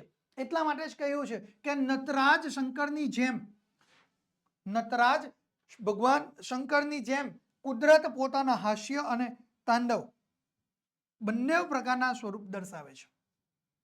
નટરાજની મૂર્તિ જોઈ છે, એ ભગવાન શિવનું એ તાંડવનું નૃત્ય ની જે નિશાની છે કે નટરાજ શંકરની જેમ કુદરત એ પોતાના હાસ્ય અને તાંડવ બંને પ્રકારના સ્વરૂપો એ દર્શાવે છે. બરાબર, કોઈએ સાચું જ કહ્યું છે. શું? કોઈએ સાચું જ કહ્યું છે કે કુદરતની લીલા અકળ છે અને તેની ગતિ એ નિહાળી છે. શું? કુદરતની લીલા એ અકળ છે અને તેની ગતિ એ બિલકુલ નિહાળી છે. તત્વજ્ઞો અને તજજ્ઞો એ કુદરતને બહુરૂપી કહે છે. તત્વજ્ઞો અને તજજ્ઞો એ કુદરતને બહુરૂપિણી એને કહે છે. હાસ્ય અને તાંડવ, સર્જન અને વિસર્જન એ બે એના પરસ્પર વિરોધી રૂપ છે. શું? સર્જન અને વિસર્જન આ બંને એ કુદરતના પરસ્પરના વિરોધી રૂપ પણ રહ્યા છે. એનું હાસ્ય એટલું સ્મરણીય અને જીવનદાયી છે, એટલું જ એનું તાંડવ એ ભીષણ અને ભયાનક પણ રહેલું આપણને જોવા મળે છે. શું? એનું હાસ્ય એટલું સ્મરણીય અને જીવનદાયી છે, એટલું જ એનું તાંડવ ભીષણ અને ભયાનક પણ આપણને રહેલું જોવા મળે છે. નવસર્જન એનું રમ્ય સ્વરૂપ છે. શું? નવસર્જન એનું રમ્ય સ્વરૂપ છે તો વિસર્જન એનું રૌદ્ર રૂપ છે. શું? નવસર્જન એ તેનું રમ્ય સ્વરૂપ છે તો વિસર્જન એનું રૌદ્ર સ્વરૂપ પણ આપણને રહેલું જોવા મળે છે. આ રીતે કુદરતના હાસ્ય અને તાંડવ આપણે જોઈ શકીએ તો છીએ, પરંતુ એની સાથે સાથે એનો અનુભવ પણ આપણે કરી શકીએ છીએ. વસંતનો વૈભવ, વર્ષાનું વર્ણાગીપણું, શરદનું શૈત્ય અને પવનત્વ અને હેમંતનું હીર એ કુદરતના રમ્ય અને સુકુમાર સ્વરૂપો છે. કયા? વસંતનું વૈભવ અને વર્ષાનું વર્ણાગીપણું, શરદનું શૈત્ય, પાવનત્વ અને હેમંતનું હીર એ કુદરતના રમ્ય અને સુકુમાર સ્વરૂપો પણ આજે આપણને રહેલા જોવા મળે છે. કુદરતનું હાસ્ય જોવું હોય છે તો વસંતની બહાર જુઓ. શું? કુદરતનું હાસ્ય જોવું હોય છે તો વસંતની બહાર જુઓ. શું? કુદરતનું હાસ્ય જોવું છે તો વસંતની બહાર જુઓ. પ્રકૃતિ સોળે શણગાર એ સજીને લહેરાતી દેખાશે. શું? પ્રકૃતિ સોળે શણગાર સજીને એ લહેરાતી દેખાશે. વર્ષમાં ધરતી પર પથરાયેલી હરિયાળીમાં કુદરત હસતી દેખાશે. શું? વર્ષામાં ધરતી પર પથરાયેલી હરિયાળીમાં એ કુદરત એ આપણને હસતી દેખાય. જ્યારે વરસાદ વરસે છે અને ધરતીની ઉપર લીલુંછમ ઘાસ ઉગી નીકળે છે ને ત્યારે આપણે કલ્પના ન કરી શકીએ એવી આપણને હરિયાળી સરસ મજાની આપણને જોવા મળે છે. અને ત્યારે આપણે કહીએ છીએ કે વર્ષામાં ધરતી પર પથરાયેલી હરિયાળીમાં કુદરત જાણે કે હસતી હોય ને એવું આપણને દેખાય છે. શરદની સૌમ્ય શીતળ ચાંદનીમાં પ્રકૃતિ મલકતી દેખાશે. હર રોજ ઉષાની મુલાયમ લાલિમામાં અને સંધ્યાની રંગ મહેફિલમાં કુદરતની પ્રફુલ્લિતતાના નવલા રૂપ પણ દેખાશે. આકાશમાં ક્યારેક પૂનમની પૂર્ણતામાં એ તારલિયાની તેજસ્વીતામાં અને મેઘધનુષની રંગછટામાં અને રૂના પોલ જેવા વાદળાની પથારીમાં તમને કુદરતનું વિલસતું સ્મિત એ નજરે પડશે. અને ધરતી પર સાગરના ઘેરા ઘૂઘવાટમાં ને ભરતીમાં સરિતાની નિર્મળ પ્રવાહિતામાં અને ઝરણાના કલકલ નાદમાં સરોવરના તરલ તરંગોમાં અને પર્વતોના હિમાચ્છાદિત એ શિખરોમાં ઘટાદાર વનરાજીમાં હરિયાણા મેદાનમાં પાકથી લહેરાતા ખેતરમાં તો પુષ્પોથી મધમધતા ઉદ્યાનોમાં તમને પ્રકૃતિનું હાસ્ય વિલસિત એ રમ્ય મુખારવિદ દેખાશે. કુદરતની લીલા એ છતાંનું આ એક પાસું તમને રહેલું જોવા મળે છે. એટલે વિદ્યાર્થી મિત્રો, કુદરતના જે હાસ્ય સ્વરૂપો છે એનું રમ્ય સ્વરૂપ છે એ આપણને કેટલી જગ્યાઓ પર આપણને દેખાતું જોવા મળે છે. જ્યાં દ્રષ્ટિ કરીશું ત્યાં આપણને કુદરત જોવા મળે છે. કુદરત સિવાય કોઈનું અસ્તિત્વ નથી. જો આ દુનિયાની અંદર કુદરત ન હોય તો આપણું, મારું, તમારું, આપણા સૌ કોઈનું ક્યાંય કોઈ પણ પ્રકારનું અસ્તિત્વ એ ટકાવી શકતા નથી વિદ્યાર્થી મિત્રો. એટલે એ બાબત અહીંયા આગળ ખૂબ જ મહત્વની સાબિત થતી જોવા મળે છે. કુદરતની તાંડવ લીલા કાંઈ એક રૂપે નથી સંહારતી. કુદરતની તાંડવ લીલા કાંઈ એક રૂપે નથી સંહારતી.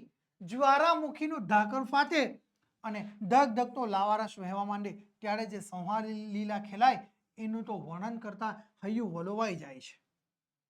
જ્યારે જ્વાળામુખી ફાટે છે એટલે આપણે એવું કહી શકીએ કે એનું ઢાંકણ ખુલ્યું છે. બરાબર? ઢાંકણ ફાટે અને ધગધગતો જે લાવારસ બહાર નીકળે છે ને, એ જે પાણીની જેમ લાવારસ વહે છે જમીનની ઉપર, ત્યારે જે સંહાર લીલા ખેલાય તેનું જો વર્ણન કરતા તો આપણા હૃદયમાં પણ કંપાળી છૂટી જાય છે. એ હૃદય હૈયું વલવાઈ જાય છે. તાંડવની પરાકાષ્ઠા તમને ધરતીકંપમાં જોવા મળે છે. અને જે તાંડવ થાય એ તાંડવની પરાકાષ્ઠા તમને જ્યારે ધરતીકંપ આવે, ભૂકંપ આવે છે અને મોટા મોટા બિલ્ડિંગો એ જ્યારે જમીન ધ્વસ્ત થઈ જાય છે, બરાબર, એ જમીન ધ્વસ્ત થઈ જાય છે ને ત્યારે તમને ખ્યાલ આવશે કે જમીન ધ્વસ્ત થઈ ગઈ છે તો કેટલાય લોકો એ પોતાના જીવ ગુમાવે છે, પ્રાણોની આહુતિ આપે છે. એટલે કહ્યું છે કે તાંડવની પરાકાષ્ઠા તમને ધરતીકંપમાં જોવા મળે છે. નિમિષ માત્રમાં માનવીનું એ કર્યું કરાવ્યું દૂરધાણી થઈ જાય છે. શું? નિમિષ માત્રમાં માનવીનું કર્યું કરાવ્યું ધૂળધાળી થઈ જાય છે. ગગનચુંબી ઇમારતો એ ધરાશય થઈ જાય ને વસ્તી ભર્યા મહાનગરો પાતાળમાં ચંપાઈ જાય છે. અને વસ્તીથી ખૂબ જ માનવ વસ્તીથી ઘેરાયેલું હર્યું ભર્યું શહેર એ જમીન દોસ્ત પણ એ થઈ જતા છે. આખા શહેરો એ જમીનની અંદર પણ જતા રહેતા જોવા મળે છે. ક્રોધે ભરાયેલી કુદરત એ વંટોળિયા રૂપે વિનાશનો કાળો કેર પણ વર્તાવે છે. અને ઘડીના છઠ્ઠા ભાગમાં તોટિંગ વૃક્ષો, પુલ, મકાનો, થાંભલા જે ઝપાટામાં આવ્યું તેને જમીનદોસ્ત કરી મૂકે છે. જ્યારે કુદરતની સામે વાવાઝોડું આવે છે, વંટોળ આવે છે, સમુદ્રમાં તુફાનો આવે છે, ચક્રવાતો આવે છે, ત્યારે એની ઝપેટમાં જે કંઈ પણ આવ્યું તમામ વસ્તુ એ નાશ પામે છે. એને ભરપૂર નુકસાન થાય છે. એ વૃક્ષો હોય, પુલો હોય કે મોટા મોટા વીજ પોલો હોય, મોટા મોટા ટાવરો હોય કે થાંભલા હોય, જે પણ એની ઝપટમાં આવે છે તમામ વસ્તુનો એ નાશ કરી નાખે છે, એ જમીનદોસ્ત કરી મૂકે છે. અને તેમાંય અતિવૃષ્ટિ તો તોબા બારે મેઘ ખાંગા થઈને ધરતી પર ત્રાટકે અને બધું જ જળબંબાકાર કરી મૂકે છે. અને આપણે એના અનુભવ કરી ચૂક્યા છે. એમાં અતિવૃષ્ટિ તો તોબા પુકારે છે, બારે મેઘ ખાંગા થઈને ધરતી ઉપર ત્રાટકે અને બધું જ જ્યાં જુઓ ત્યાં તમારી જ્યાં નજર કરો ત્યાં તમને પાણી જોવા મળે છે. અને જળબંબાકાર કરી મૂકે છે. અને પછી પાછળ આવે દુષ્કાળ, ભૂખથી તરવરતા દુધારા અને ઢોર અને જીવતા હાર પિંજર સમા માનવીઓની હાલત જોઈ ન જાય. આ ઉપરાંત વીજળીનું ત્રાટકવું, કરા પડવા, તરતી હિમશિલાઓ, મહાસાગરમાં ઉછળતા પ્રચંડ ઝંઝવાતો અને એવી બીજી અનેક તાંડવ લીલાઓને તો ન સાંભળીએ એ જ આપણા માટે સારું છે. કારણ કે કુદરતની જે કુદરતનું જે આ લીલા છે એ રમ્ય સ્વરૂપ છે, એની સાથે એના રૌદ્ર રૂપો પણ આપણને રહેલા જોવા મળે છે. એક જ સિક્કાની બે બાજુ છે, બરાબર. એટલે આ બધી બાબતો આપણને નુકસાનકારક સાબિત થતી જોવા મળે છે. કુદરત જ્યારે કોપાયમાન થાય છે ત્યારે આ તમામ બાબતોનો આપણે સામનો કરવો પડે છે. અને એટલે જ મેં તમને કહ્યું છે કે આપણે જેવું કુદરતને આપીશું, કુદરત તેવું જ આપણને ફળી આપતા પણ જોવા મળે છે. કુદરતની ન્યાય બુદ્ધિ પણ દાદ માંગી લે એવી છે. વાઢી કાપીને બધ બરાબર કરવું, સર્જન અને વિસર્જનનું ચક્ર એ સદા ચાલતું રાખવું. શું? સર્જન અને વિસર્જનનું ચક્ર એ સદાય ચાલતું રાખવું છે. જન્મ અને મૃત્યુના પલ્લા સરખા કરવા અને માનવીની કુદરત પર વિજય મેળવવાની યોજનાને પોપણામાં ધૂળ ચાટી કરી દેવી એ જ કુદરતની અકર કરામત આપણને રહેલી જોવા મળે છે.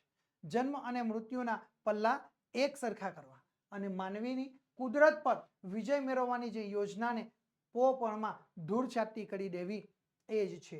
કુદરતની અકર કરામત એ રહેલી જોવા મળશે. કુદરતના આવા રમ્ય રૌદ્ર સ્વરૂપોની પરોક્ષ રૂપે માનવીના જીવન ઘડતર અને વિકાસ પર નિર્ણાયક અસરો આપણને થતી જોવા મળે છે. કુદરતના આવા રમ્ય અને રૌદ્ર સ્વરૂપોની પરોક્ષ રૂપે માનવીના જીવન ઘડતર અને વિકાસ પર પણ નિર્ણાયક તેની અસરો થતી આજે આપણને જોવા મળે છે.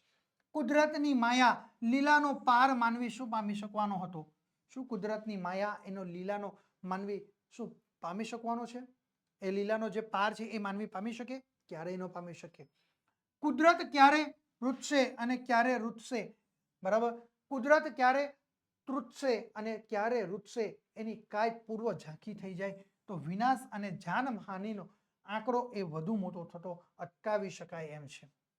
શું કુદરત ક્યારે તૃટશે અને ક્યારે રૂટશે એની કાંઈ પણ પૂર્વ ઝાંખી આપણને થાય તો આપણે વિનાશ અને જાનહાનિનો આંકડો વધુ મોટો થતો આપણે અટકાવી શકીએ છીએ.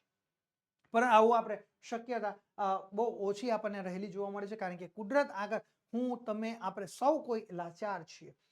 માનવીએ એવા તંત્રો શોધ્યા છે કે જે ભૂકંપની, વાવાઝોડાની, ભારે વરસાદની વગેરે આગાહીઓ કરે છે. પરંતુ કુદરતની મહાશક્તિ આગળ માનવ શક્તિની સિદ્ધિઓ તો સિંધુ આગળ બિંદુ સમાન જ રહેલી છે. આજે આપણે જોઈએ માનવીએ આપણે કહીશું કે હા ભાઈ અલગ અલગ પ્રકારના યંત્રો શોધ્યા છે જે જમીન અને ભૂકંપ આવે તો એને આપણે માપી શકીએ છીએ, જાણી શકીએ છીએ, વાવાઝોડાની આગાહી કરી શકીએ છીએ, ભારે વરસાદ આવે તેની આગાહીઓ આપણે કરી શકીએ છીએ. પરંતુ કુદરતની મહાશક્તિ આગળ આ માનવ શક્તિની સિદ્ધિઓ તો સિંધુ આગળ બિંદુ સમાન જ આપણને રહેલી જોવા મળે છે. એટલે સરસ રીતે અહીંયા આગળ કહ્યું છે કે કુદરતના તાંડવ, બરાબર. એટલે એ વાત આપણે અહીંયા સાર્થક થતી જોવા મળે છે. કુદરતના તાંડવ, બરાબર, અને અહીંયા વાત કરેલી જોવા મળે. એટલે કુદરતના આવા રમ્ય અને રૌદ્ર સ્વરૂપ આપણે એના વિશે આપણે વિગતે ચર્ચા કરી શકીએ છીએ. બરાબર. ત્યાર પછી આપણો વિદ્યાર્થી મિત્રો ત્રીજો જે નિબંધ છે એ છેલ્લો નિબંધ છે આપણો એ છે સ્વચ્છતા એક આદર્શ. કયો છે ત્રીજો નિબંધ? સ્વચ્છતા એક આદર્શ. અત્યારે વિદ્યાર્થી મિત્રો સરસ રીતે આ નિબંધ લેખન તમે કરી શકો છો. કારણ કે આપણા ભારત દેશના વડાપ્રધાન શ્રી માનનીય નરેન્દ્રભાઈ મોદી સાહેબ દ્વારા એક સ્વચ્છતા અભિયાન કેમ્પેન શરૂ કરવામાં આવ્યું છે અને એને જબરજસ્ત પ્રતિસાદ મળ્યો છે. એ આપણા માટે ખૂબ જ ગર્વની બાબત છે. ઓકે, તો આ વિષય ઉપર આપણે સરસ મજાનું આપણે નિબંધ લેખન કરી શકતા હોવા જોઈએ. ઓકે, ચાલો આપણે આગળ જોઈશું કે પ્રસ્તાવના. શરીરની સ્વચ્છતા, ઘર અને મહોલ્લાની સ્વચ્છતા અંગેના પ્રયત્નો, ગામડા અને શહેરોની સ્થિતિ, ગાંધીજીના સ્વચ્છતા અંગેના પ્રયત્નો, સ્વચ્છતાની જવાબદારી, વિદેશોમાં સ્વચ્છતા અને ઉપસંહાર. ઓકે, આટલા મુદ્દાઓ આપણને રહેલા જોવા મળે છે. ઓકે વિદ્યાર્થી મિત્રો, હવે આટલા મુદ્દાઓને દરેક મુદ્દાઓનો આપણે ધ્યાનમાં રાખીને આપણે નિબંધ લેખન સ્વચ્છતા અંગે કરવાનો છે. ઓકે, તો આપણે જોઈએ વિદ્યાર્થી મિત્રો કે નિબંધ લેખન આપણે સ્વચ્છતા અંગે સ્વચ્છતા એક આદર્શ એ કેવી રીતે આપણે લખી શકીએ અને સરસ મજાનો આપણે નિબંધ લેખનની શરૂઆત કરીશું.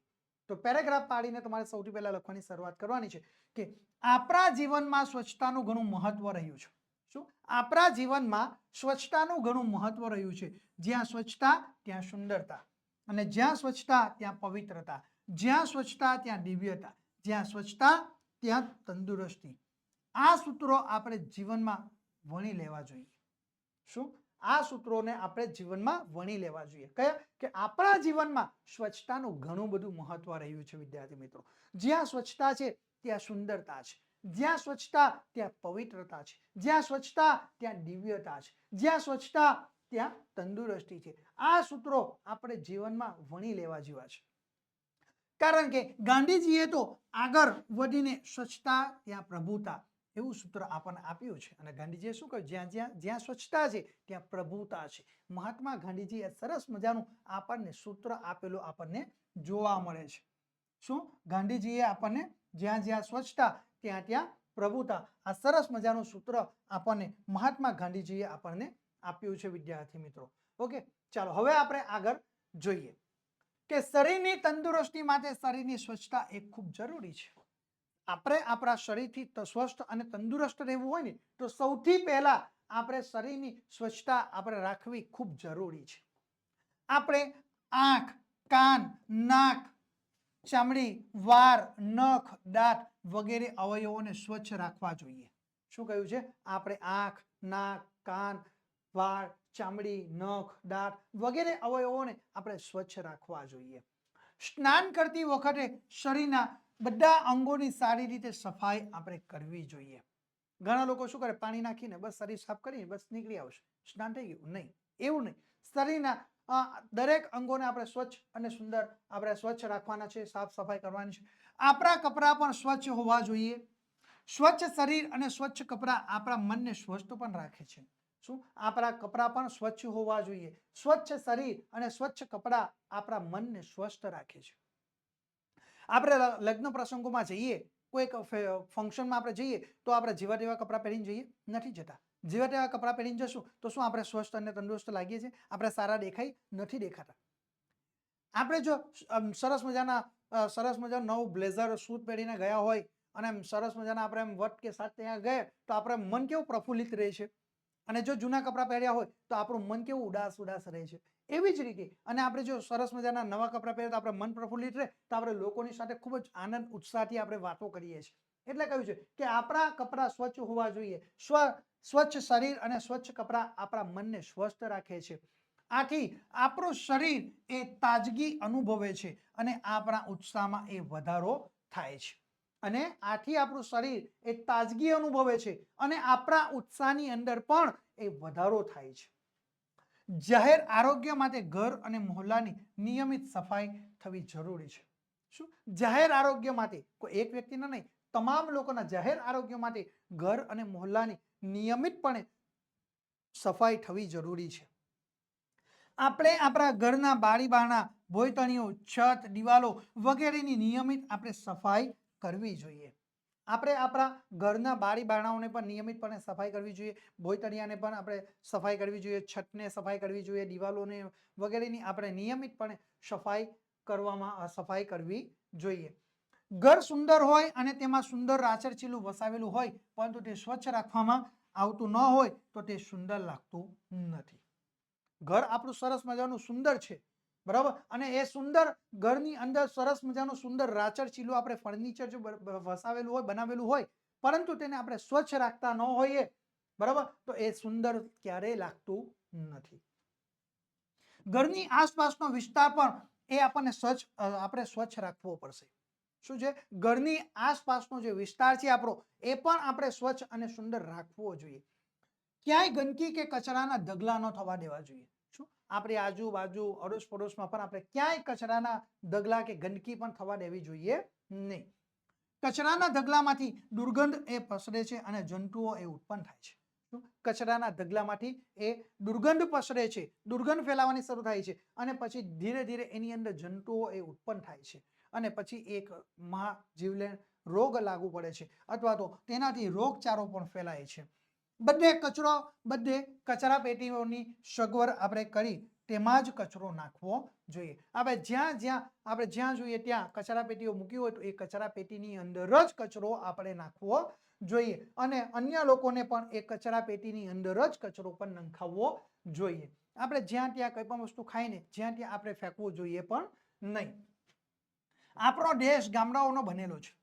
આપણો ભારત દેશ એક એવો દેશ છે ભાઈ, કૃષિ પ્રધાન દેશ છે, ખેતી પ્રધાન દેશ છે, જેના કારણે ગામડાઓનો બનેલો દેશ છે. લોકોમાં કેળવણીના અભાવે ઘણા ગામડામાં ગંદકીનો પાર હોતો નથી. શું?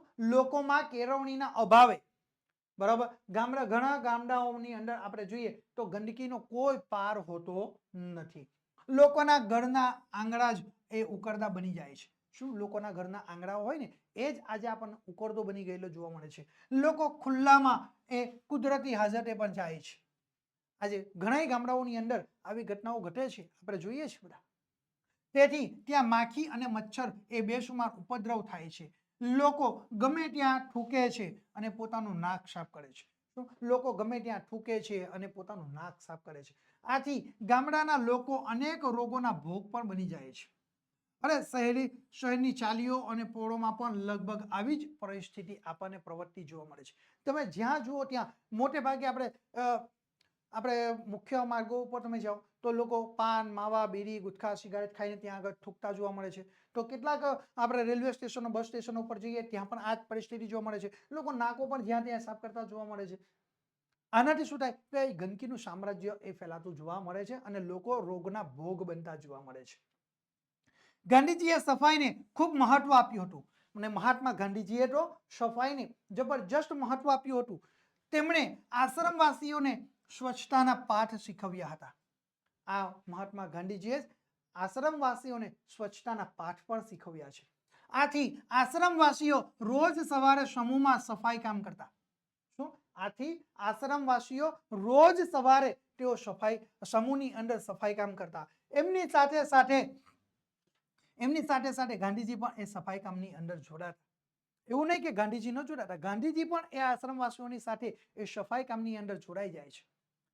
જ્યાં સુધી આપણે જાતે જે તે કામની અંદર પરોવાય નહીં ને ત્યાં સુધી એ કામ ચોક્કસપણે એ પૂર્ણ થતું નથી અને આપણે જેવું ઈચ્છીએ તેવું કામ એ કરી શકતા નથી.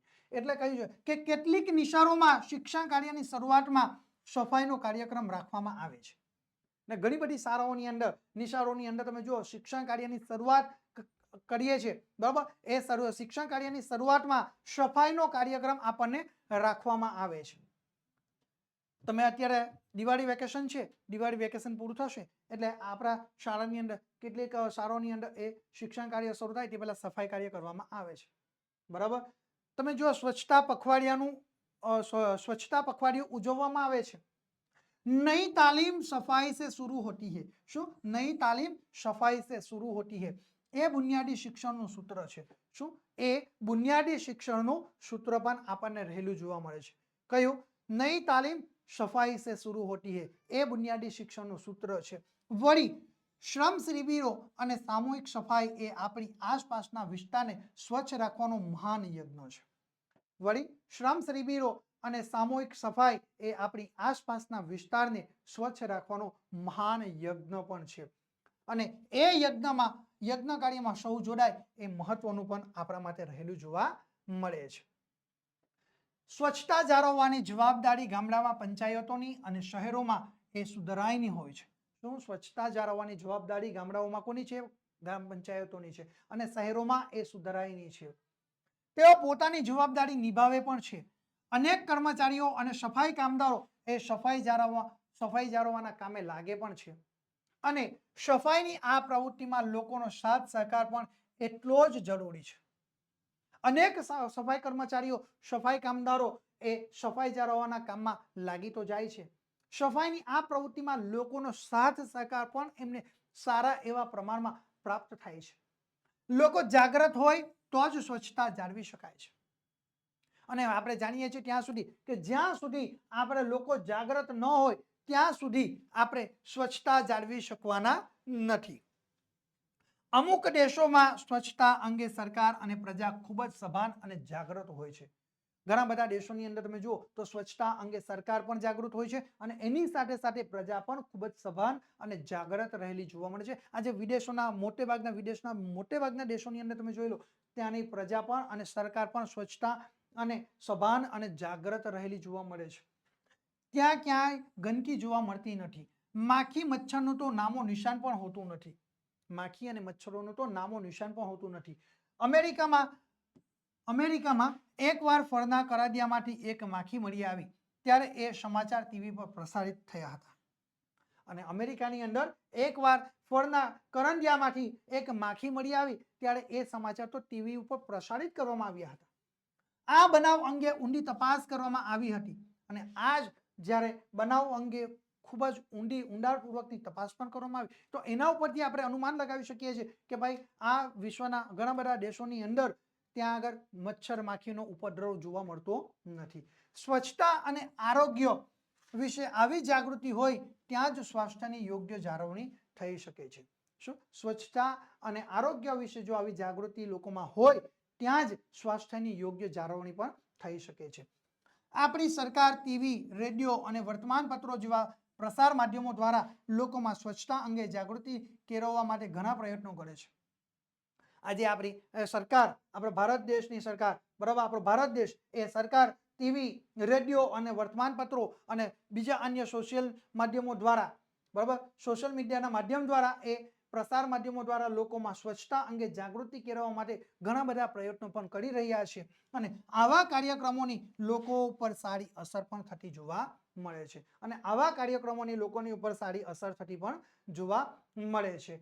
સાથે સાથે સ્વચ્છતા જાળવવા અંગેના નિયમો ઘડીને સરકારે તેનો સખતાઈપૂર્વક અમલ પણ કરાવવો જોઈએ અને સરકારે શું કરવું જોઈએ? ભાઈ સ્વચ્છતા જાળવવા અંગેના નિયમો બનાવવા જોઈએ અને એ અંગેના નિયમો ઘડીને સરકારે તેનો સખતાઈપૂર્વક તેનો અમલ પણ કરાવવો જોઈએ. સફાઈ ઝુંબેશ દ્વારા પણ લોક જાગૃતિ લાવી શકાય છે. ઠેર ઠેર સ્વચ્છતા વિશે સુંદર સૂત્રો લખાવીને પણ લોક જાગૃતિનું કામ કરાવી શકાય છે. આ રીતે વિદ્યાર્થી મિત્રો તમે સરસ મજાનો નિબંધ લખીને તમે 10 ગુણમાંથી તમે વધુમાં વધુ 8 થી 9 ગુણ તમે મેળવી શકો છો વિદ્યાર્થી મિત્રો. તો આ રીતે તમારે સરસ મજાનો નિબંધ લેખન કરવાનું છે અને તમારે સરસ એવા ગુણ મેળવવાના છે. તમે 20 ગુણમાંથી જો ઓછામાં ઓછા 18 થી 19 ગુણ મેળવો છો, બરાબર, તો તમે સારી રીતે એકદમ આરામથી તમે રમતા રમતા તમે A1 ગ્રેડ તમે પ્રાપ્ત કરી શકો છો વિદ્યાર્થી મિત્રો. તો આ રીતે વિદ્યાર્થી મિત્રો તમે નિબંધ લેખન કરવાનું છે એ આપણે સમજૂતી મેળવી ચૂક્યા છે. વિદ્યાર્થી મિત્રો, ગુજરાતી વિષયના નવા અપડેટ મેળવવા માટે તમે અત્યારે જ અમારા વોટ્સએપ ગ્રુપની અંદર જોડાઈ જજો. કોર્સને લગતી માહિતી મેળવવા માટે તમે અમારા મોબાઈલ નંબર ઉપર સંપર્ક કરી શકો છો. અમારો મોબાઈલ નંબર છે 7046222254. વિદ્યાર્થી મિત્રો, આજના વિડીયોની અંદર આપણે પ્રશ્નપત્ર નંબર 6 જેનો વિભાગ ઈ નું સંપૂર્ણ સચોટ સોલ્યુશન મેળવી ચૂક્યા છે. વિદ્યાર્થી મિત્રો, આશા રાખીએ છીએ કે તમને ગાલા અસાઇનમેન્ટ બુક 2025ના વર્ષની જે છે એના તમામ 6 પ્રશ્નપત્રોના સંપૂર્ણ અને સચોટ સોલ્યુશન સાથે તમારા માટે અમે રજૂ કર્યા છે અને તમને આ વિડીયો ગમ્યા પણ હશે. તો વિદ્યાર્થી મિત્રો, તમે ચેનલને લાઈક કરો, શેર કરો અને સબસ્ક્રાઇબ કરજો અને તમારા મિત્રો સુધી પણ આ વિડીયો પહોંચાડજો કે જેથી કરીને તમારા મિત્રો પણ સારામાં સારા ગુણ લાવી શકે અને સારું પરિણામ લાવશે તો એ તમને યાદ કરશે. વિદ્યાર્થી મિત્રો, આજે આ આપણો અહીં આગળ ગાલા અસાઇનમેન્ટ બુક 2025ના વર્ષનું જે છે તેના સંપૂર્ણ 6 પેપરો આપણા એના સંપૂર્ણ સોલ્યુશન સાથે આપણા પૂર્ણ થાય છે. હવે આપણે મળીશું નવા એક વિડીયો સાથે. થેન્ક યુ વિદ્યાર્થી મિત્રો.